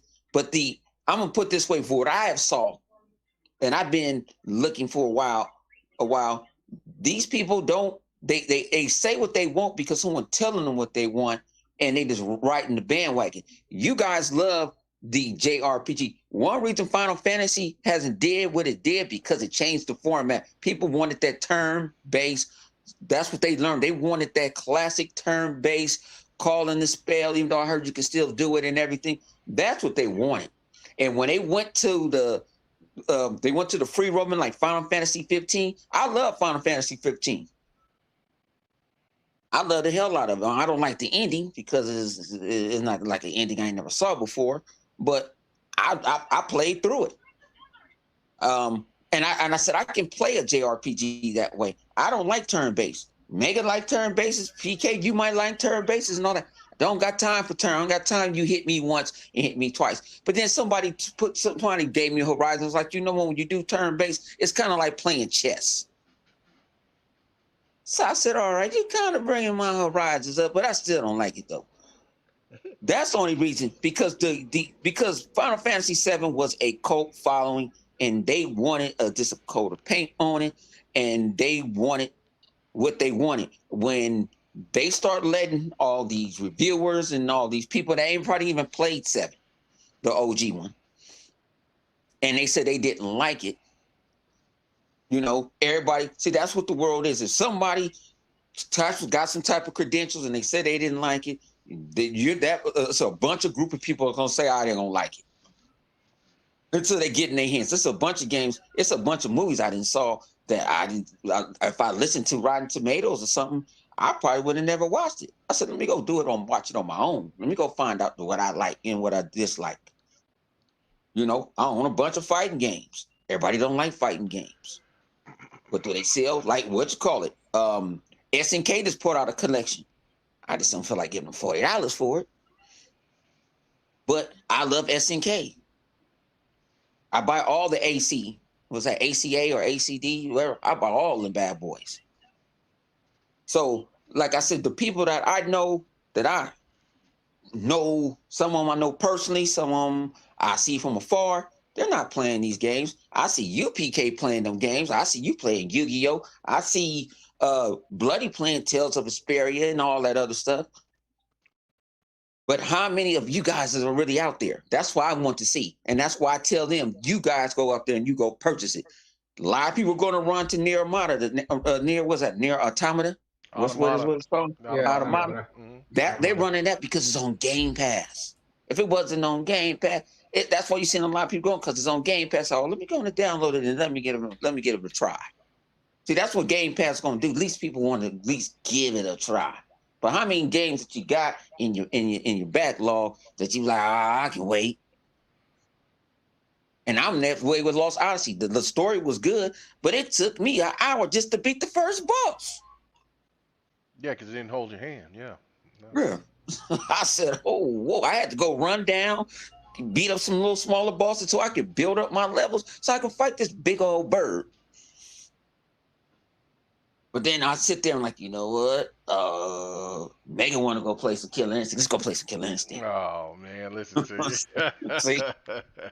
But see, that's just me. And I don't know. I'm not saying there's more people like me like that out there, but it don't, like Final Fantasy, Fantasy Star. Fantasy Star already had a cult following. People love Fantasy Star from the Dreamcast. So you had old people like me and man, we was over that Fantasy Star. And people are going to try Fantasy Star, and they made Fantasy Star free to play. And a lot of people, oh, it's free. They hear the word free. They finna go run. That's all I'm saying. Like I said, I might be wrong. I'm not saying I'm right. But I said, what I be seeing from the community, they want these games, like, especially a perfect example. Remember they said they wanted a platform game? What you got? You got Recore and you got Super Lucky's Tales. What? Oh, it's too colorful. It's too kiddyish. Well, I'm not disagreeing with your point of view. I'm just saying that there is another side that you since you don't see that, it exists. I see all these. I see all them clubs. I got I get. I'm just saying. People want me to go to their club. They limit you to the type of club that you can get into. I mess with Chaos. I'm gonna chime in real quick with this one. Yeah, you and Chaos go in. And I'm saying on the Pokemon. Do I put any one of y'all down y'all playing Pokemon?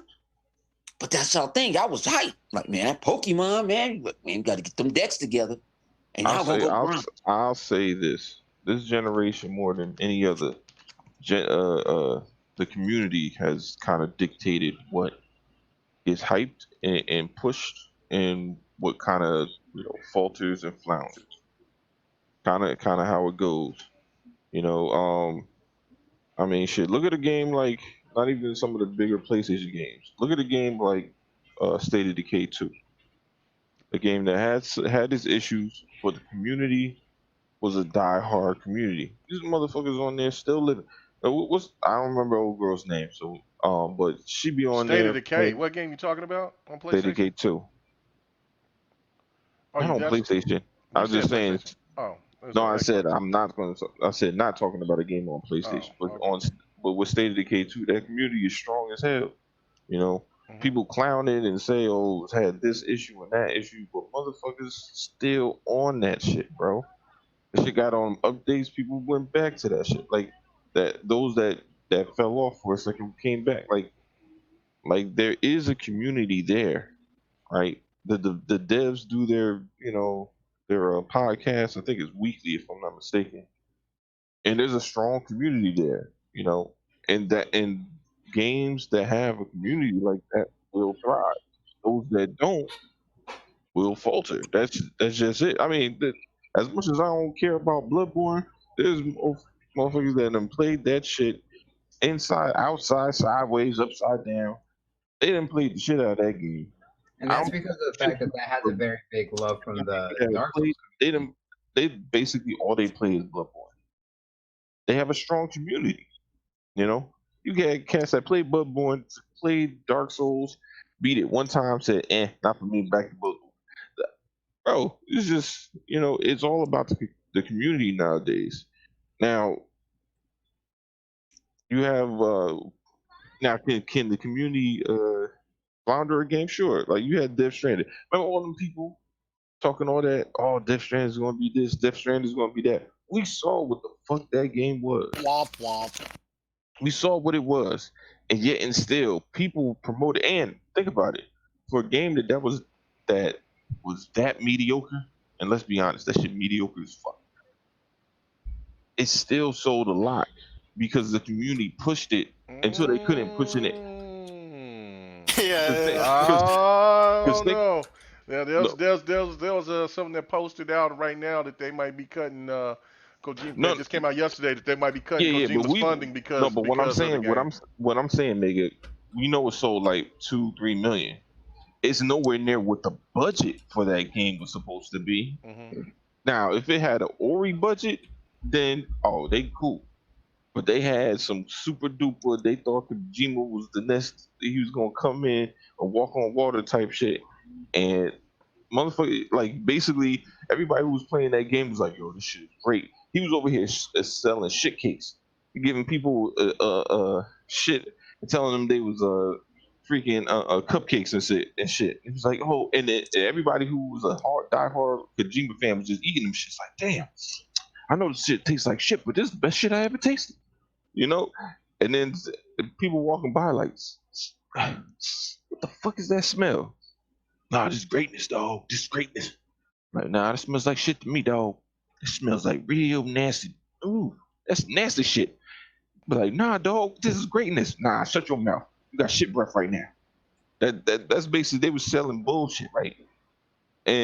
But it only could get but so far.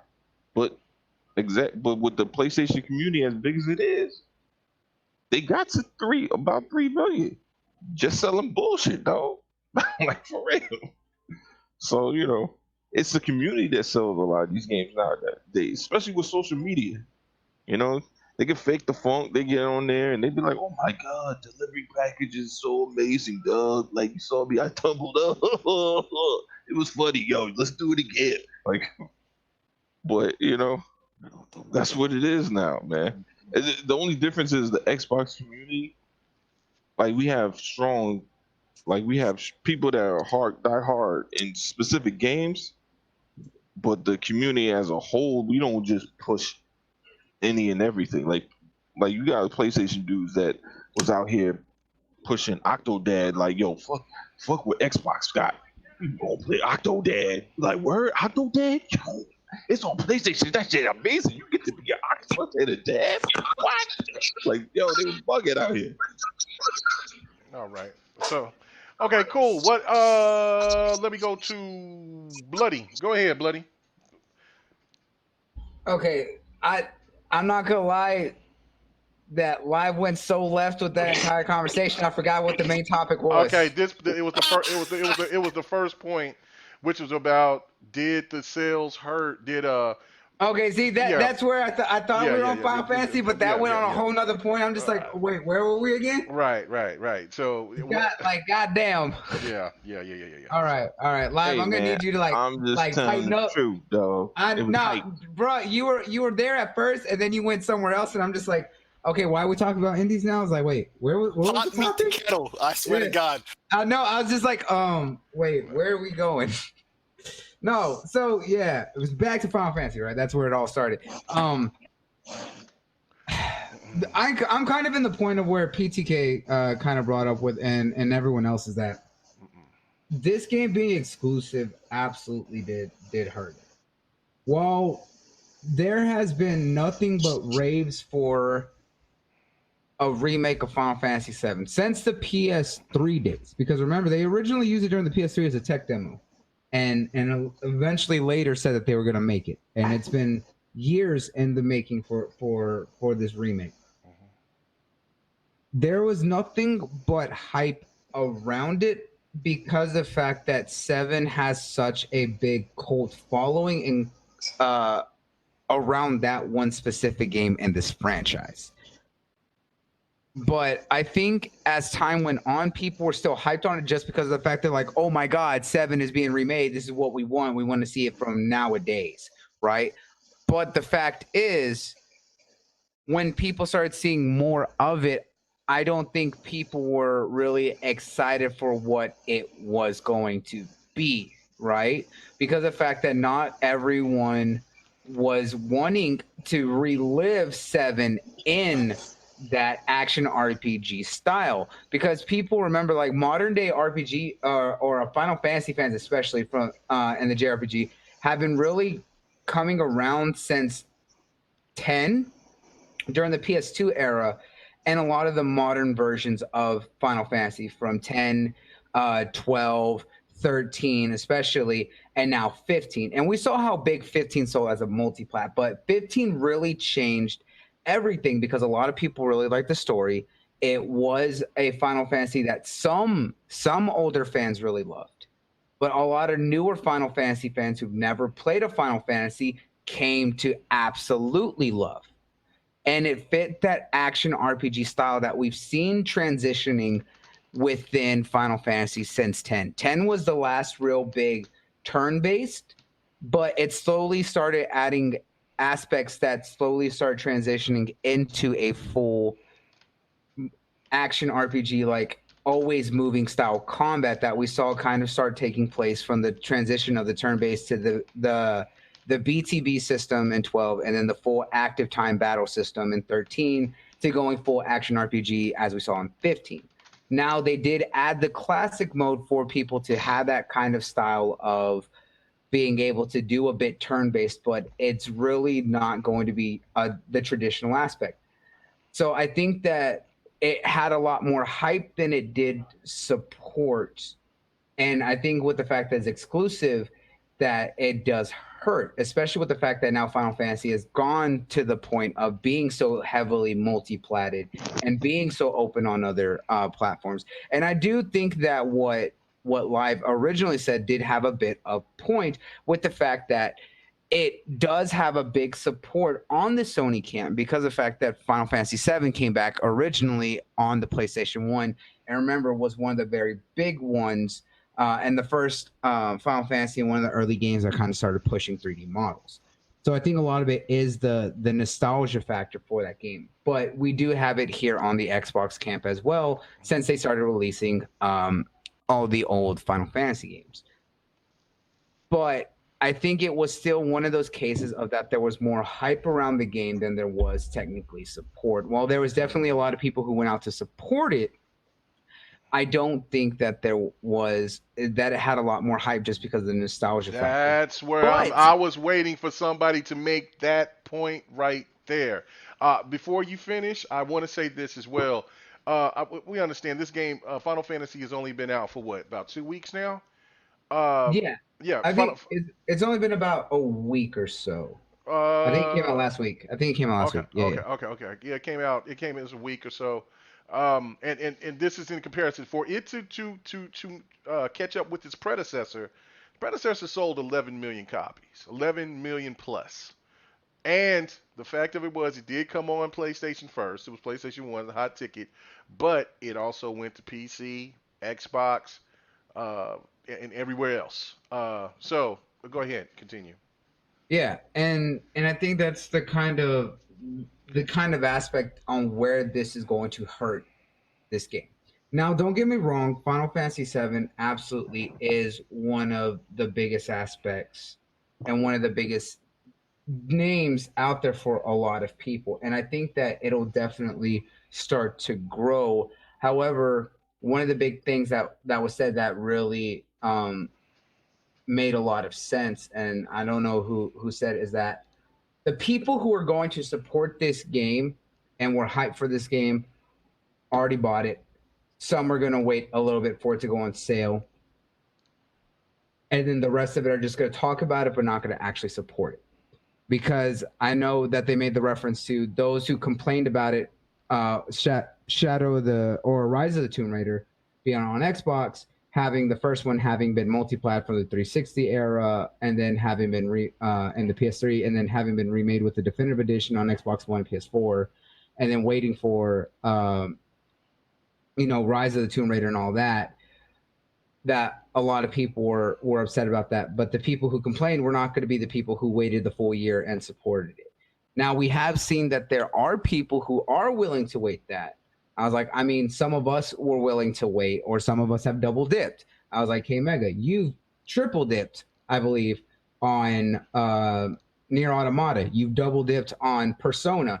Yep. Let's say, and I'm pretty sure that you've almost considered even not triple dipping, but at least getting the DLC for Persona 5 Royal and stuff like that. Yeah. Me and you are one of those people who absolutely do that. I was like, I haven't gotten Final Fantasy VII yet, but I'm also the one of the kind of people who don't have that nostalgia factor, so it has a different appeal for me. So I wouldn't be one of the more people who'd be willing to wait compared to someone. Don't go too far, because that's the last topic. Yeah. Yeah, that's the last But point of this topic, and that we ain't going to be talking about anything else. So this is the last yeah. last thing we're going to be talking about. Go But ahead. the biggest thing is that I think the people who were going to support it are going to do so within the first month. And I think that the first month's sales is really what's going to be telling about this game in particular. Outside of that, then I think it's going to change to show whether people were just wearing the nostalgia goggles and just wanting to hype this game because everyone remembers so fondly Final Fantasy VII, or it's actually going to sell really well and it's just going to be a slow start because there are so many people who actually were excited for this game and wanting to support it in that kind of style. Okay. All right. Good shit. Slayer. Last one on this Yes. point. What do you think that it hurt? Do you think that this Uh, exclusive hurt? We understand you got to put the pandemic involved. That is definitely a situation. I hear my voice in the background. Um, hmm, but really? I Is do. it me? I don't know. Let me talk again. Anyway, regardless, we understand yeah, I still hear it, but the pandemic is a factor as well. But other than that, it still hasn't done anything like Final Fantasy 15, which was 5 million in one day. Um, and 703, it sold I think what did it say, 80,000 PlayStation 4. So I mean there was, some people were so hyped for getting it, getting a PlayStation 4 for just that game. But it's just like what everybody else is saying, man. I mean, do you think that it's kind of like the Tomb Raider effect? People aren't going to be so hyped about it once it comes that year around to Xbox or Well, we PC? got to contrast that Tomb Raider situation. I feel that's a good contrast. Tomb Raider, like Bloody said, the first one on 360 and PS3, then they did the definitive edition. Right. And then out of nowhere, the sequel is Microsoft exclusive for X amount of time, And a lot of people mad at that because that wasn't, how it was flowing up to that point. So all of a sudden, exclusive out of nowhere, and it just pissed people off.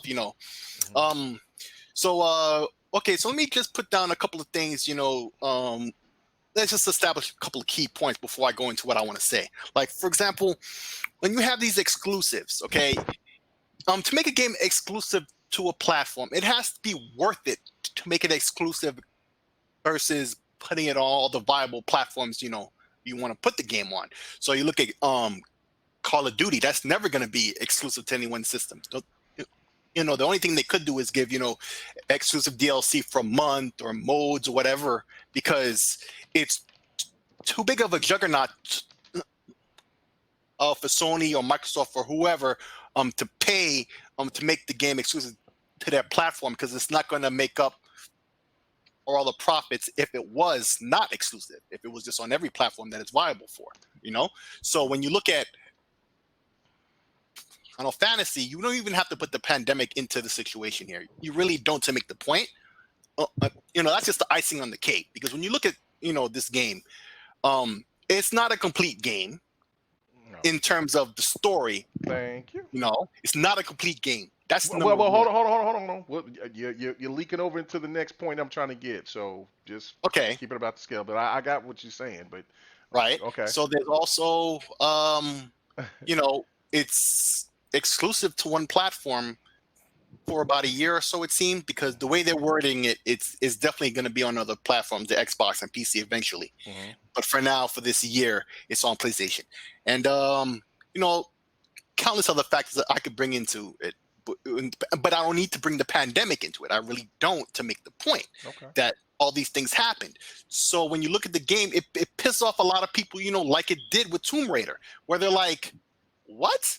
And then you have to remember, this game was never going to be a game in the first place. It was just a tech demo on the PS3.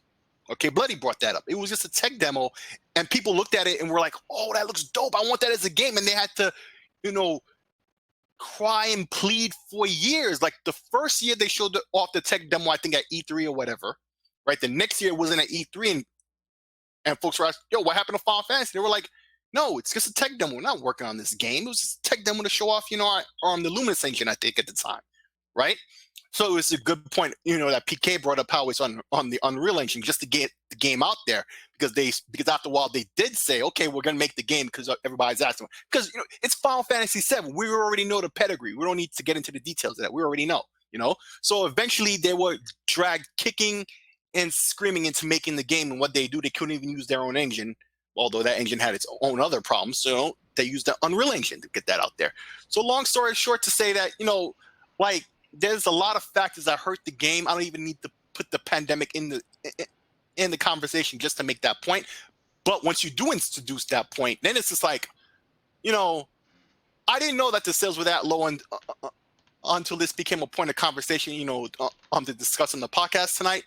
But I'm not surprised now that I think about these factors. Like, yeah, it's just a lot of problems that, if it wasn't exclusive, if it wasn't, a piece of the game, if it wasn't all these other things, the pandemic, if it wasn't all these, it would sell better.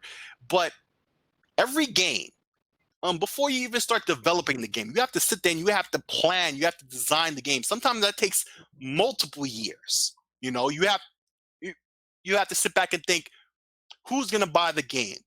What platform is it on? What type of gamer is it for? What are we going to put in the game? Then you have to develop the idea. This is even before you start actually working on the game, And,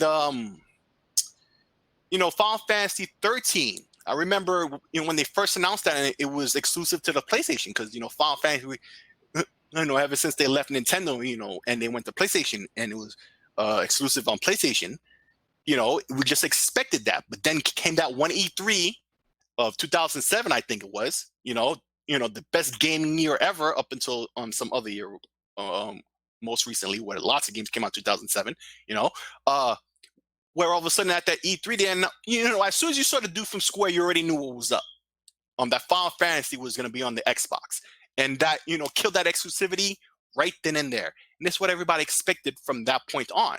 Final Fantasy 15 so ridiculously well, on top of the fact that it wasn't just your typical Final Fantasy, it was a bit more action RPG. And there were a lot of people who I know who played the game who were like, I wasn't going to play this until I found out it was more action RPG because it's not turn-based and all of that. Although it is behind the scenes, but, effectively it's not, and it's just a lot of factors that hurt the sales of the game. And, if it were up to me, back when, if I was in charge of Square and I put this tech demo out and then I see all the hooting and hollering, that next E3 I would announce this game multi-platform. Yeah, I know that Square and all these Japanese developers, had money issues around that time for whatever reason, and they have to get funding, and that's probably the real reason why it's exclusive. Sony had to front that money. So it's just a stupid situation. If we're up to me, I wouldn't have did that. I would have known better to make it multi-platform, especially after what happened with 13. It's just, I don't know. Well, I have a question, guys. Go ahead. Were we having the same discussion when Ninja Gaiden came out on Xbox originally, and then it was ported to the PS3 years later? No, I wasn't having a discussion. Nope. There were a couple of Sony fans who wanted the game, but it wasn't a big deal like Final Fantasy. Social media for me back then wasn't even a thing like that, so I couldn't tell you. I'm just wondering if this, because this is not the first time, and I don't know how much money was put up to make that year exclusivity deal, and was it worth it to the company? That's what I was asking. But PK, it's a different time now. It's a different group of gamers. So you can't use that. Before we were more patient and stuff like that. We're more impatient. Well, there wasn't as many people that's speculating and warning, and because both consoles all three consoles was giving out content that people were entertained by. Hey, Hanosis, hold on. Hanosis has not. I've not forgot you. I'm sorry, but I know it was a little long, but I was trying to get everybody to get done with what they were saying before we get to the last point of this topic, and then get out of here. Best wishes to everyone. Hope the virus ends soon. I think everybody is hoping so, brother. I think everybody's hoping so. But if we got people out here doing crazy ass rallies and shit, trying to get people back to work as quickly as possible, that shit ain't going around no time soon. Yeah. So people worried about money than they are up there on public safety. That should tell you right there. But I just want to add this one point. one last point. Oh, jeez, I already lost my train of thought. Oh my God. So what? All I'm right. gonna pass. Never mind. Okay, cool. All right, so my last point to this whole Final Fantasy thing is I was reading the article, and the article was basically saying, look, Final Fantasy VII Remake is good for what it is, but Final Fantasy VII will always be the GOAT because there was a lot of missed opportunities within Final Fantasy Remake. Now, I want to let me go to, let's see, Op. I'm gonna go to you first. Um, I don't know if you played either one. I'm pretty sure that you've played at least the older version of Final Fantasy VII. Nope. Nope. Okay, so damn. Um. Okay, so well, anyway. Well, let me at least ask you. What do you think? I mean, from what you've heard, what you've read from all different types of people on social media, when people make this, if people make comparisons between the OG Final Fantasy and the Final Fantasy VII remake, what have you heard? Well, to be honest, as far as what I heard, the only person I trust who's I guess giving her a question about is PK at this point because we talked about this on Party Chat last night. Okay. And he's pretty saying like borderline revolutionary what the additions they made to this game as well. I was definitely on the fence first. Didn't like how they're piecemealing out the game, giving like sections of the game, giving like a different section of the game from different races, and have extra content built in with that piece of the game coming in. Mhm. When PK over here sat me down, explained all the mechanics they added to the game, different additions, the improvements they made with the game as well. I was kind of like, it really changed my mind how I feel about this game right now. So from what he said to me, basically like, I understand why people say this is their game of the year. From what PK really described me, I can agree with them. I might feel the same way if I play the game, but I haven't yet, so I can't really say definitively. Okay. But what PK told me, I'm not surprised when some people are loving this game right now. It's like done a lot of good things, done a lot of right things with the game going forward. Okay. So far, like it's like for like the first game in this saga, they set a good foundation for him going forward from what I've been described to me. So I can say so far, like even though the overall has been a little iffy, like I think they're doing a good job with it so far, from what I've been told, like just from observation standpoint. Other than that, like that's all I really can say. I haven't played it yet, so I really can't like give a review or questions. All I can really tell you about is what I heard. I trust the source, which is PK at this point. Okay. All right. Livewire, do you have anything to say on this? Nah. Okay. All right. 100. What about you? Have you played the OG Final Fantasy 7? I played it, but I didn't finish. I let the homie play. I used to watch. I used to go to the homie. I used to just let him because he was good at it. Okay. And I watched it, but the whole thing. Like I said before, some people don't like change, and they change some stuff up, Mhm. and they didn't like it, and then you have other people just saying, you got the OGs is mad about it, and it's too much. I mean, the media ate that game, ate it up. But what I see people that plays it and likes it, I got a lot of people that like it, that love it. Like I like it. I put in. I know people that didn't put in 2 weeks in it, and they said they like it. It was different. But when you get some people that got a little mouth from the south named Jimmy Hart can do something, and they can derail the game, and that's all that happened. But when it goes, when it comes to other platforms, it's gonna get it back up. And you gotta understand, this game was in development for up 10 years. They took it back. I forgot who else was supposed to be doing the game, and they took it back from them for them to finish it up. Cyber Connect, I think it was. Yeah. Cyber Connect 2, yeah. Yeah. So they took it from. So this game, people have been anticipating this game for a very long time, and some people like what they see, some people don't. But that is what it is. All right. So go sit down and have a drink. All right. Cool. All right. So I'm gonna leave Bloody and PK to be the last two, because I know that they're most likely going, and then I'll save my thoughts for the end. Slayer, You up, man? What do you think between both of them? If you've played either one. Okay, I haven't played the new one, but I did play the demo, and Hmm. I had listened to the iLords podcast, and they went balls deep in discussing it. So there was lots of nostalgia, and they looked at it from many angles. The nostalgia angle. So that podcast episode in particular. If you hadn't heard that and you really want to get some info on the game, and you played the game before, because they go into spoiler territory on the game, that's older than some people listening to this podcast. But hey, I, I get it, I get it. But either way, What the hell from is what I've that? seen, Go ahead. Oh, okay.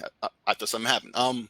So when you look at the game and the quality of the game, I mean, they added so much to it that wasn't really there before, or they expanded upon. I think Op was talking about that a second ago. Yeah.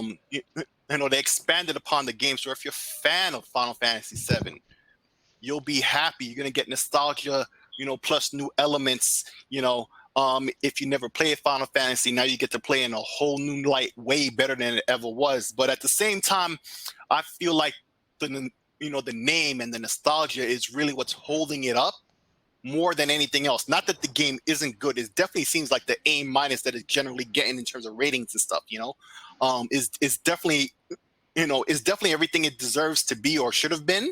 And the people who love it really love it. And so I'm not questioning the quality or anything of the game itself, because if it wasn't for the fact that it's piecemealed up, it's not multi-platform, I would have bought the game already. Even it's just like I would have bought the game already, and I didn't because of that fact. It's just I have to. It's incomplete. It's only on one system. It's like no, and this was the thing I wanted to say before on that I'd forgotten that last generation on this notion of exclusives, Exclusivity. Yeah. exclusivity. Yeah, thank you. You, they killed that last generation. Final Fantasy 13, like I said, it was at first supposed to be exclusive to PlayStation, and at the end of that E3 of that Microsoft thing, I think in 2007, all of a sudden, the head of Square Enix walks out, and you already know what he's about to say, even before he says that Final Fantasy was also coming to the Xbox, and I'm pretty sure it sold better on the PlayStation still because it was really originally made for that or whatever. But still, that's when they killed that, and for them to bring that back on this game of all games, that was like I was trying to allude to before, and I was like, if it was up to me and I was developing this game, I know after putting out a tech demo that was so well received that people actually had thought it was a game when it really wasn't.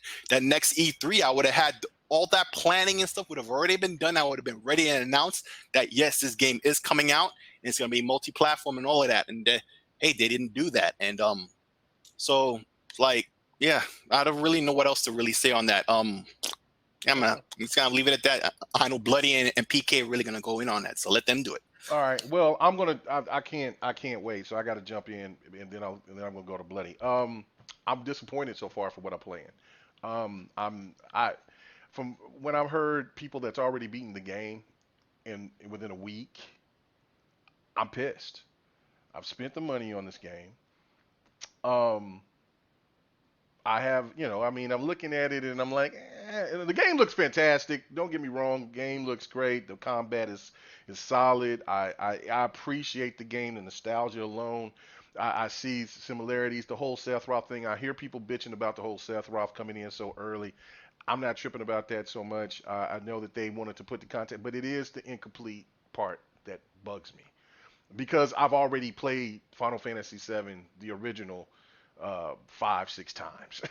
I mean, and then when you get in there and I'm listening and I'm like, oh, they're getting in, they're adding this, but doing doing filler to just take away an hour or two of my time by doing chin ups is not what I call a true successor, in my opinion.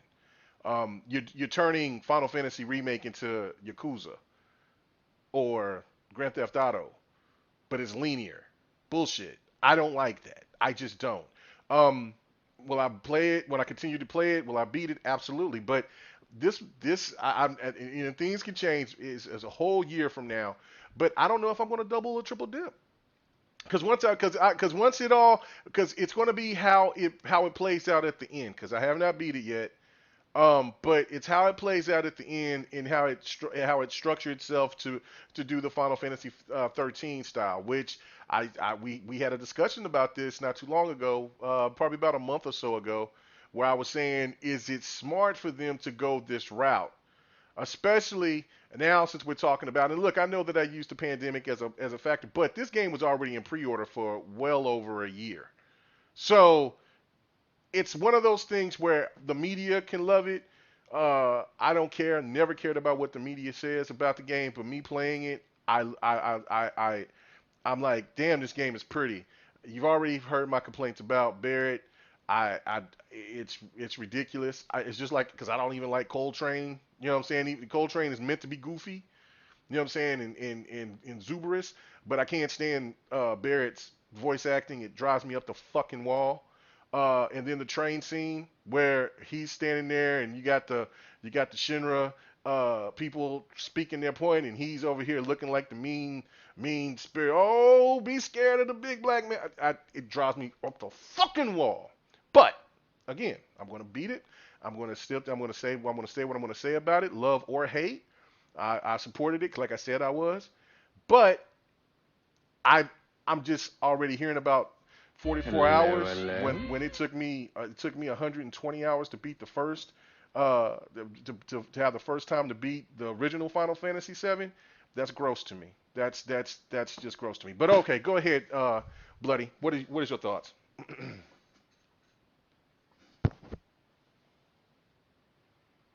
Cricket, cricket, You there, cricket, Bloody? cricket. Hey, I'm here. I'm sorry. Sorry, I had my mic muted. All right.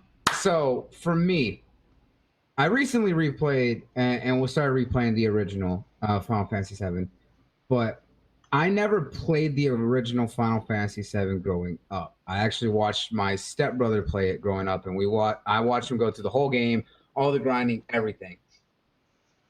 I was never fully impressed with 7. Its story didn't fully encapsulate me. And I was young at that time, right? But I always found 6 to be more my favorite than 7 was, and I did enjoy when I watched him play 8 more than I did 7. But the fact is, I still have a history with 7, but I'm not going to look at it from the nostalgia factor. When I watched the new remake, I'm quite impressed with what they've done for the game. Visually, it's beautiful. Obviously, they'd have to make it beautiful. The character designs are very nice, mix of what we've seen, kind of how they've done redesigns or updates over the years, while also just kind of capturing that classic feel of the characters. But the biggest thing that they did was they made it a lot more in depth with the characters that are around us. You know, before we never knew much more about Avalanche other than just the fact of what little bit of interaction we got with Barrett and Tifa and their squad and everything like that. We didn't really know who they were in depth. We barely got to know Biggs and Wedge and Jesse and stuff like that. But now we've actually got to see more of those characters. We got to see more sides of them. We got to see more in-depth history for Aerith and Tifa. So they've done a lot of improvement in the storytelling aspect. They've also had to make changes to the story. They've added new characters that never were in the original. And I think that's fine when you think of a remake, because look at what they accomplished with Resident Evil 2 Remake and Resident Evil 3. Whether that game's short, long, or whatever, and how you feel about it, the thing is that they still reimagined the story. They took a lot of the key elements of the original and then added onto them. They cut some things, changed things out, but it helped to revamp the storytelling. And that's the biggest thing about this game and with Final Fantasy that you have to take into it, is that it's always about the storytelling first. And they did a great job with that. The gameplay, I do kind of like the gameplay. I was like, me and you, well, I played the demo a year ago at E3 and was impressed with what I played in the demo, because you saw and you knew that way back then when they were hyping it up for as long as that they were. I said, I don't care about Final Fantasy VII. I'm not gonna be all over it. But that demo impressed me, and I was willing to give this more of a shot. And the more I see about it, I'm just like, okay, I would like to play the game. but I do still have a lot of issues with it. The biggest thing is that they're making a saga out of a game that is completed and is already a part of a massive anthology of games. Because of the fact that they're trying to do so much with it, and even then, as much as they're trying to do with it, they don't even have a clear definition of how many games it's going to be, how far they're going to go into it, and even if they're going to be able to finish it. So why are you going to pursue a project of remaking a game that, to a lot of people, and I'm talking to the mass general of people who have a massive love and appreciation for this one particular game in this series, and not even know if you're going to, one, complete the game, not know how many games are going to be in that series, or even where you may stop. Why are you going to cut it up into episodes and pieces and then have to, on top of that, pad it out because of how little of the story that you're telling? That is my issue with Final Fantasy VII. While do I love Square Enix? Yes, they do make some very good games, and they do have great history. However, they do make decisions like this that are sometimes very, very questionable. While the game does have a lot of aspects, they do improve a lot. The way that the materia works in this game, and a lot of the combat, and every little thing. Some people don't like the side missions because the side missions just feel like they're busy work. Sometimes they don't always feel like they're actually doing anything to really add to the story, except to just kind of add in a time element with the fact that you have a day-night cycle.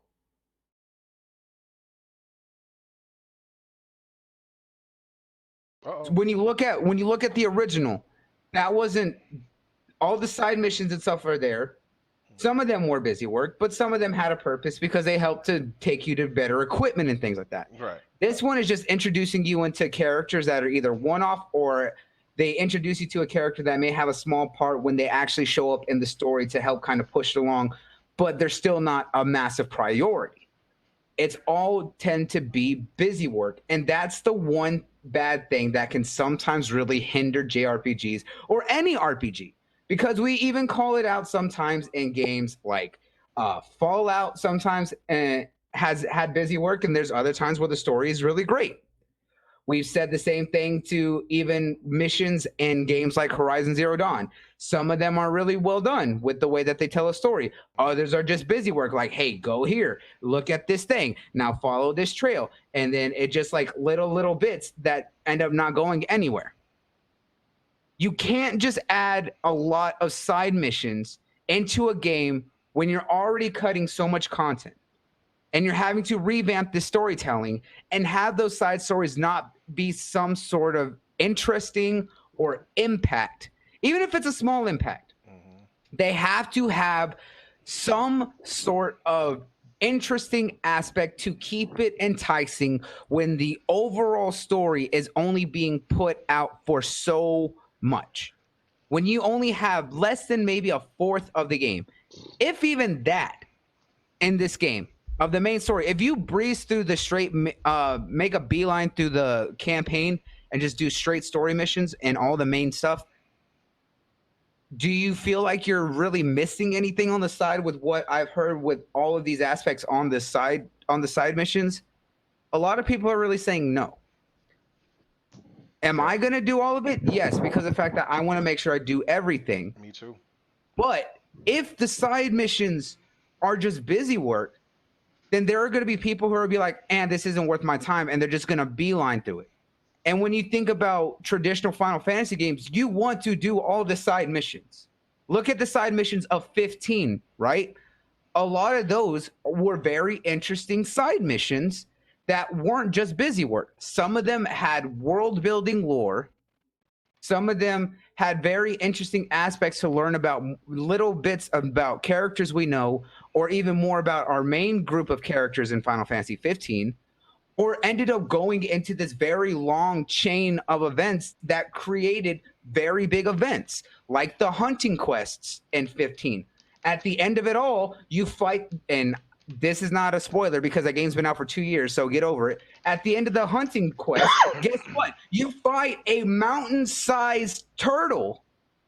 A turtle that has a mountain on its back, and basically have every side character you've met fighting with you to hunt down this giant, massive, like, world-ending turtle, while also having to make summons from the gods using Noctis's summons. All to fight this giant, massive turtle. Or you have the other aspects of like the fishing missions. Something simple, but give a lot more about Noctis's background and why he loves fishing and his relationship with everyone else as they kind of understand.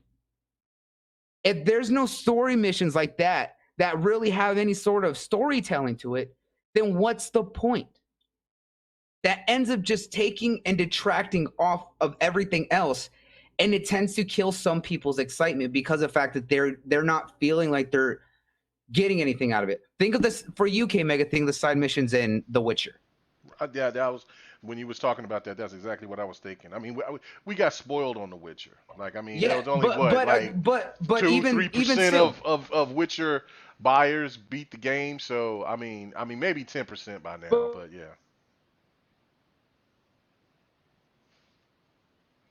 Uh-oh.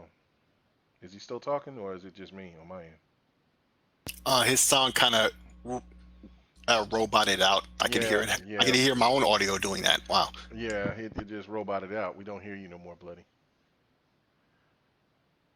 Oh, he dropped out. All right, PK, finish us off, man. Give me your thoughts. Okay. Can everyone hear me? I just want to make sure We because can I hear want you. to make this clear. I want to make sure that it's clear. Talk First to of all, us, I brother. disagree with everything that Bloody just said. Okay. 'Cause he sounded a little biased to me, and I'm just gonna pull his card a little bit. Okay, but what about with me? And you too. But Okay. overall, I think your experience is more or less you haven't gotten into the game far enough to see the things I've seen. Okay. Fair So enough. I'm gonna give you time before I get in on you. But Bloody, I want to get in. So what I want to say is, I own the original game on PS1, Xbox, PC, and Switch. I almost got all the achievements on Xbox. I just didn't feel like doing the Barrett date. Okay, otherwise I have all the achievements. But anyways, I played this game thousands and thousands of times, and I know the game backwards and forwards. And I understand from you guys' point of view of being a little held back because it's a multi-part series. That is understandable.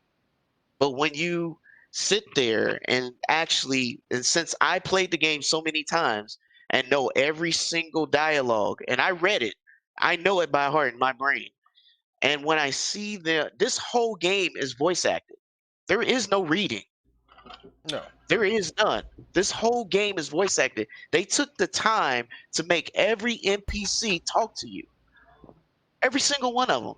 They took the time to say Wutai. Wutai was just a mention in the original game. It was just a mention. They are finally making it a big deal in this game. They're expanding the connection.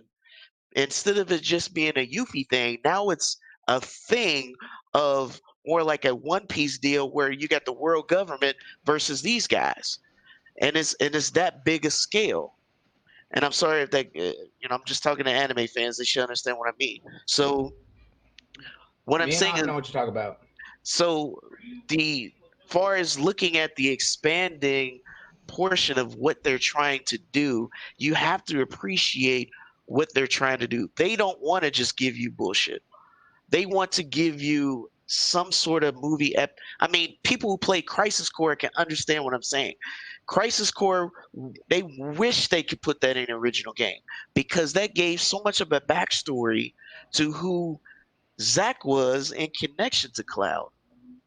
When Aerith talked about, hey, you remind me of once my love, who is she talking about?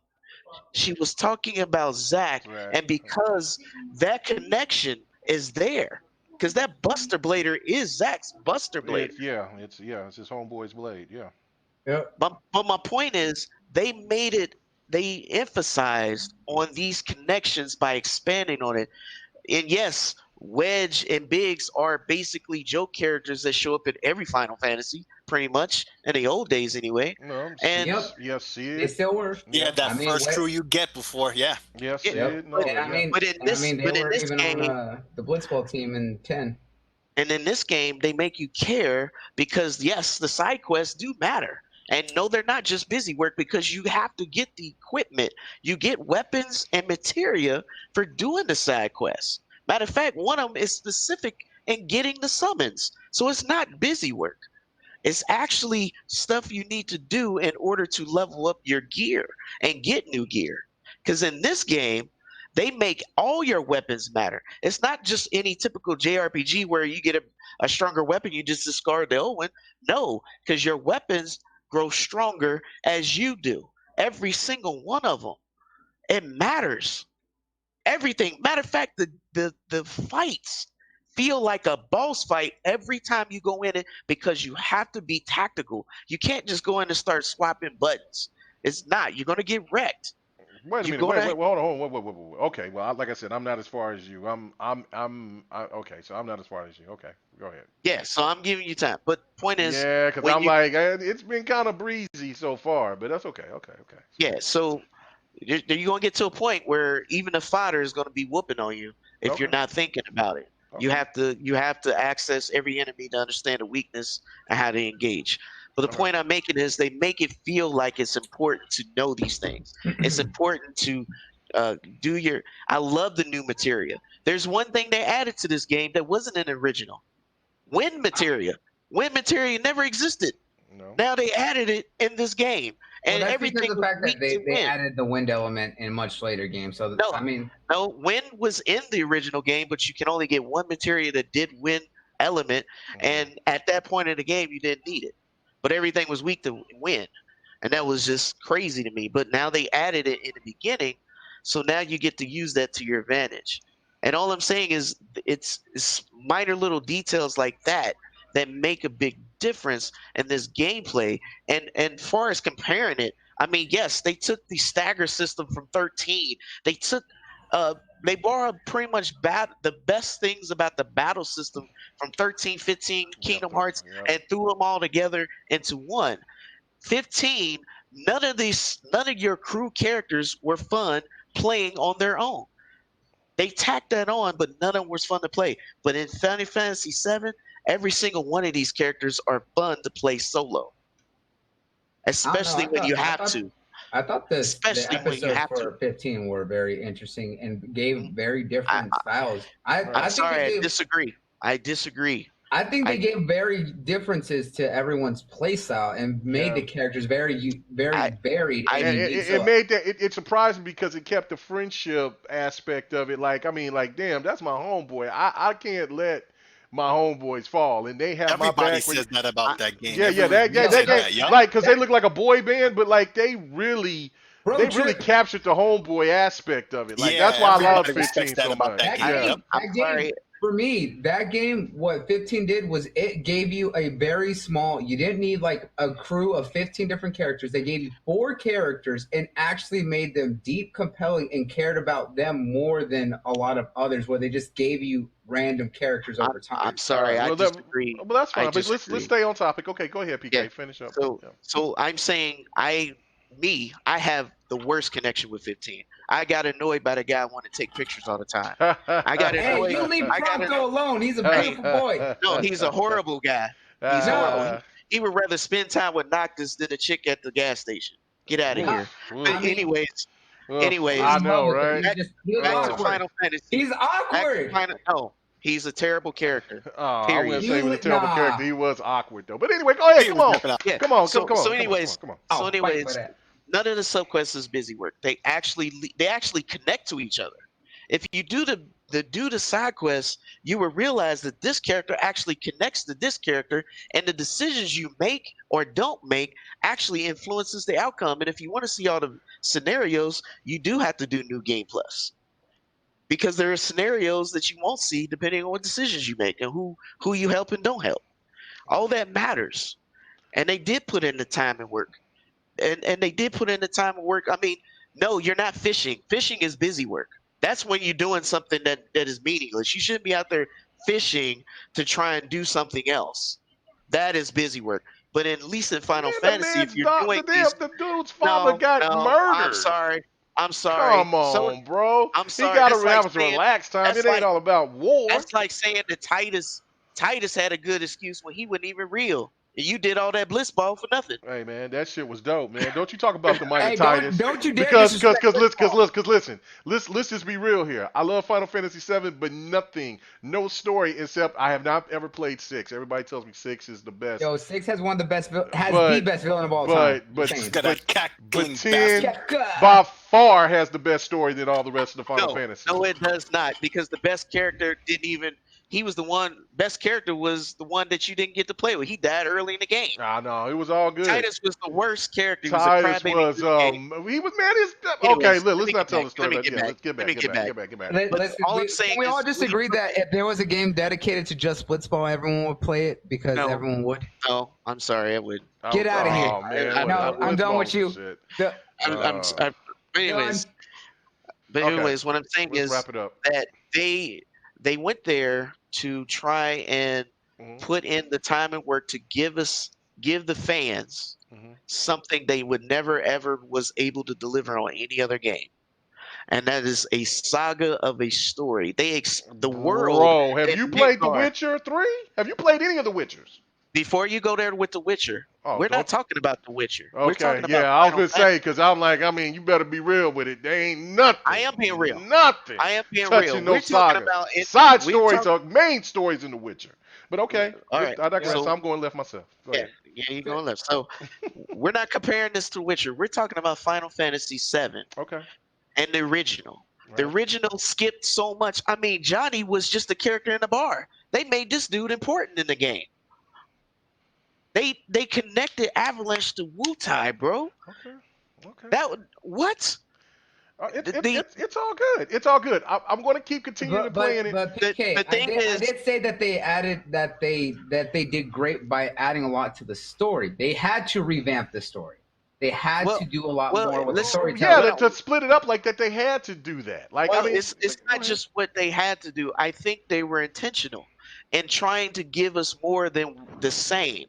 They were trying to give us more than the same. I think And they that's wanted what to give. I agree with both y'all. I just want to say that, okay, so they expanded it, but then you also have to realize all the delays and they had to take the game back from the original developers. That was probably all planned to be all in one major game, and then, Square, who fucked up a lot of games in these past couple of years, in Final Fantasies and stuff, taking way longer than they're supposed to. So let me Let me just say this. Kingdom Hearts has multiple games to tell a saga. Nobody complained about that. Nobody complained that damn about all story's these too games. confusing to try to. No, stop it. 7 was a complete game in and of stop it. itself over 20 years ago. Let's stop it, Yeah, okay? all right, Kingdom all right. Hearts has multiple parts. It does. Nobody said a word. Nobody said a word. But And that's guess what? For a long Not time, done. and the fact that they don't make sense. So yes, people have said many words on that. I disagree. That's the factual thing. But I'm saying is Final nobody Fantasy. nobody discussion is complained hot and tonight. still bought all of the Kingdom Hearts games just to play through the story. But they didn't because do. they wanted them. You're absolutely right because Kingdom Hearts is special in its own right. But that formula didn't work for Final Fantasy 13. The Lightning series didn't work, and that's the thing that you're listening to. Okay, A lot of people didn't like Lightning Returns, but they liked 13-2 more than they liked 13. Right. I thought 13 was dope. But again, some people like 13 only for certain characters, but they didn't like the story of 13, but that's why they like 13-2 better, but they didn't like Lightning Returns. Right. But okay, but the thing of it is overall, the game, it's one of them things where I fear the Final Fantasy story if they extend it too far. If it's going to be like Kingdom Hearts and it's a three-piece saga. Okay, it's acceptable. Do I like it? I'm still going to support it, right? But if they stretch it like they did Final Fantasy 13 or like they did, if they expended more than 3 and trying to make it a money grab, And, you know what I'm saying? And even though I know that it means a lot to get more information, people are going to start going away from it. That's what I'm saying. Like, I mean, they could have. I agree with that Okay, part. I okay. agree with that part. But So I'm saying is I they're don't playing think with that's fire their with that. intentions. I think their intention is to try and just give us a bigger world, focus on this smaller world of what it used to be, and Okay. just talk about the things that was not talked about before. That's what I'm saying. The things that they didn't, that they kind of sped over because of technical limitations or whatever, Mm-hmm. they're actually giving in depth background to. And that's what I'm saying. And I get it. I get your concern. I'm not disagreeing with you. I'm right there with you on that level. On you don't want to be milked. I don't either. Yeah, I don't want to be I'm, milked. but I do appreciate Mm-hmm. bringing in My Hero Academia guy into this game.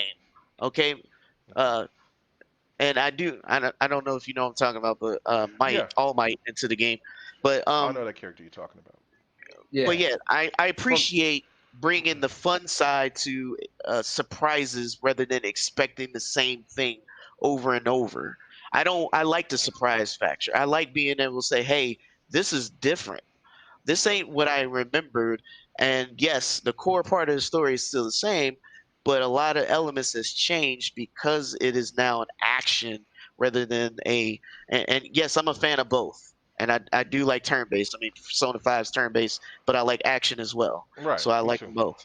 Me too. So I think overall I had the same concern. I don't want it to take too long for them to get this done. I want them to come out and get it done. I want to play it on the Series X. I want to see how beautiful it looks on the new hardware. I want to see, and I want to experience the whole game just like everyone else. But I also want them to make sure they do it right and don't f up and cut corners just because of a clock. Well, You know, that's the thing. If it take if the game don't if another game don't come out if it takes 2 years plus, it's doomed. They got to come they got to be. I hope the whole thing with what Slayer was saying about the Unreal Engine is fast.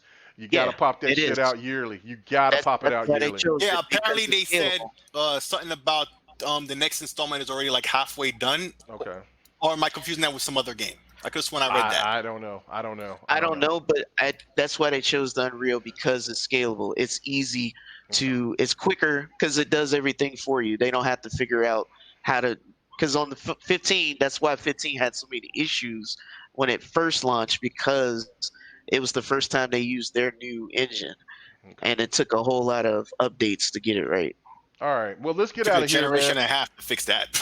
Let's Never get out of did. here. I know you had a question with the with people. I think yeah, if the game was $40, hell yeah, people would, it would fly off shelves. But Absolutely, it would have yeah, flown off if it yeah, was if it 40 was a bucks. yeah, if it was a $40 standard game and it was like $70 for the deluxe, yeah, that shit would sold, and I would have definitely been all over I would that. have been like, you know what? I got a little extra cash. You know, I'll drop 70 Right. bucks right now for the deluxe. I dropped it. Yeah, I dropped the $70. It wouldn't be no problem. But yeah, it's just that I seen somebody in the chat said that they put 70 hours into the game.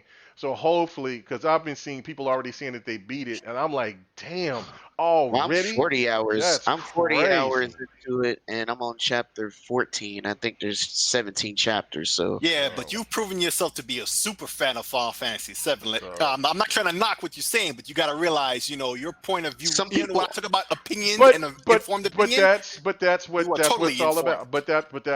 That's what it's about, man. I mean, just everybody Absolutely. having a point. But let's get the hell out of here, man. I got to yeah. go.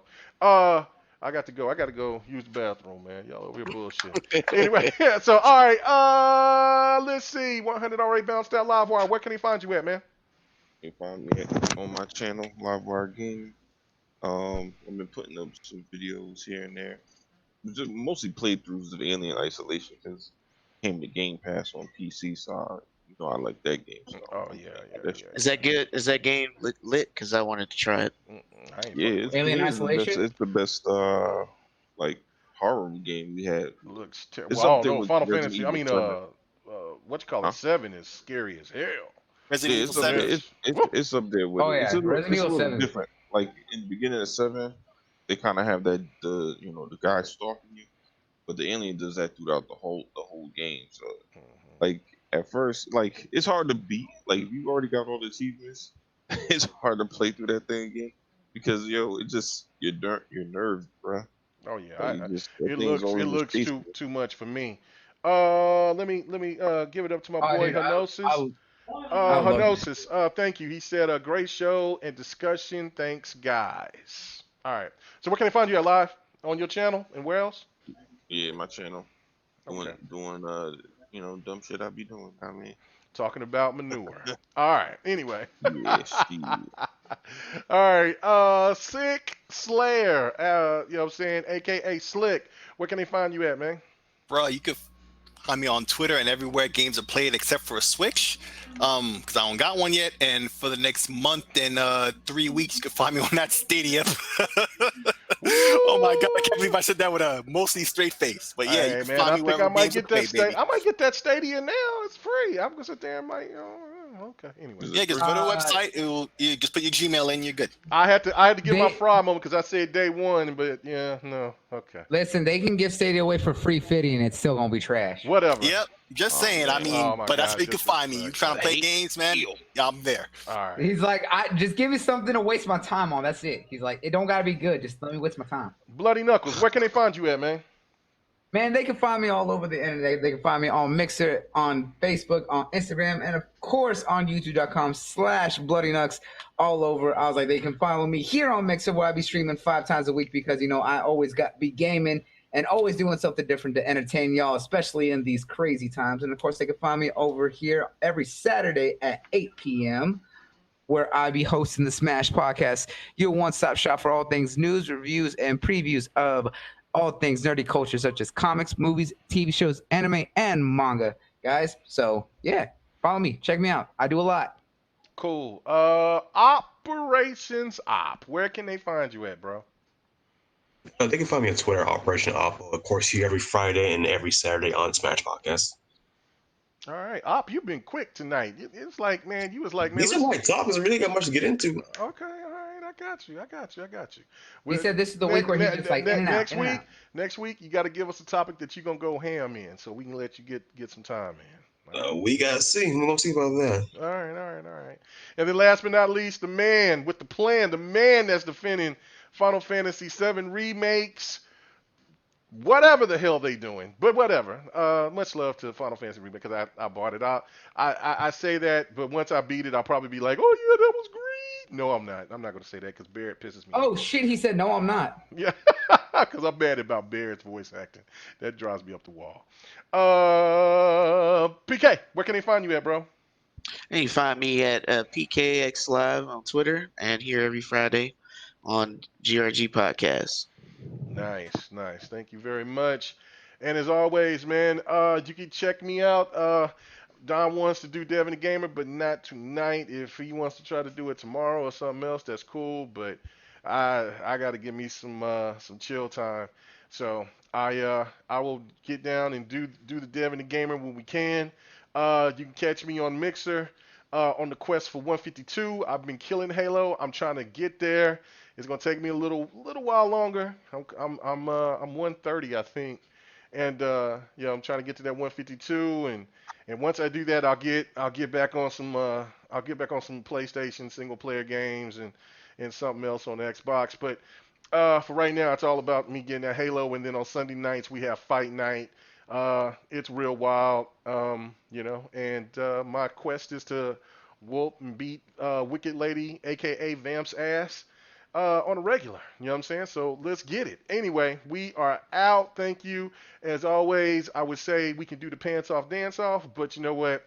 You got to stay quarantined. Don't touch nothing. Just wash your hands. Stay safe. We are out. Peace. Hey, thanks for checking out the GRG podcast. All your gaming news and our special topic of the week. Make sure to join us every Friday night, 9:30 Eastern, 8:30 Central, and 6:30 Pacific. This was the GRG podcast.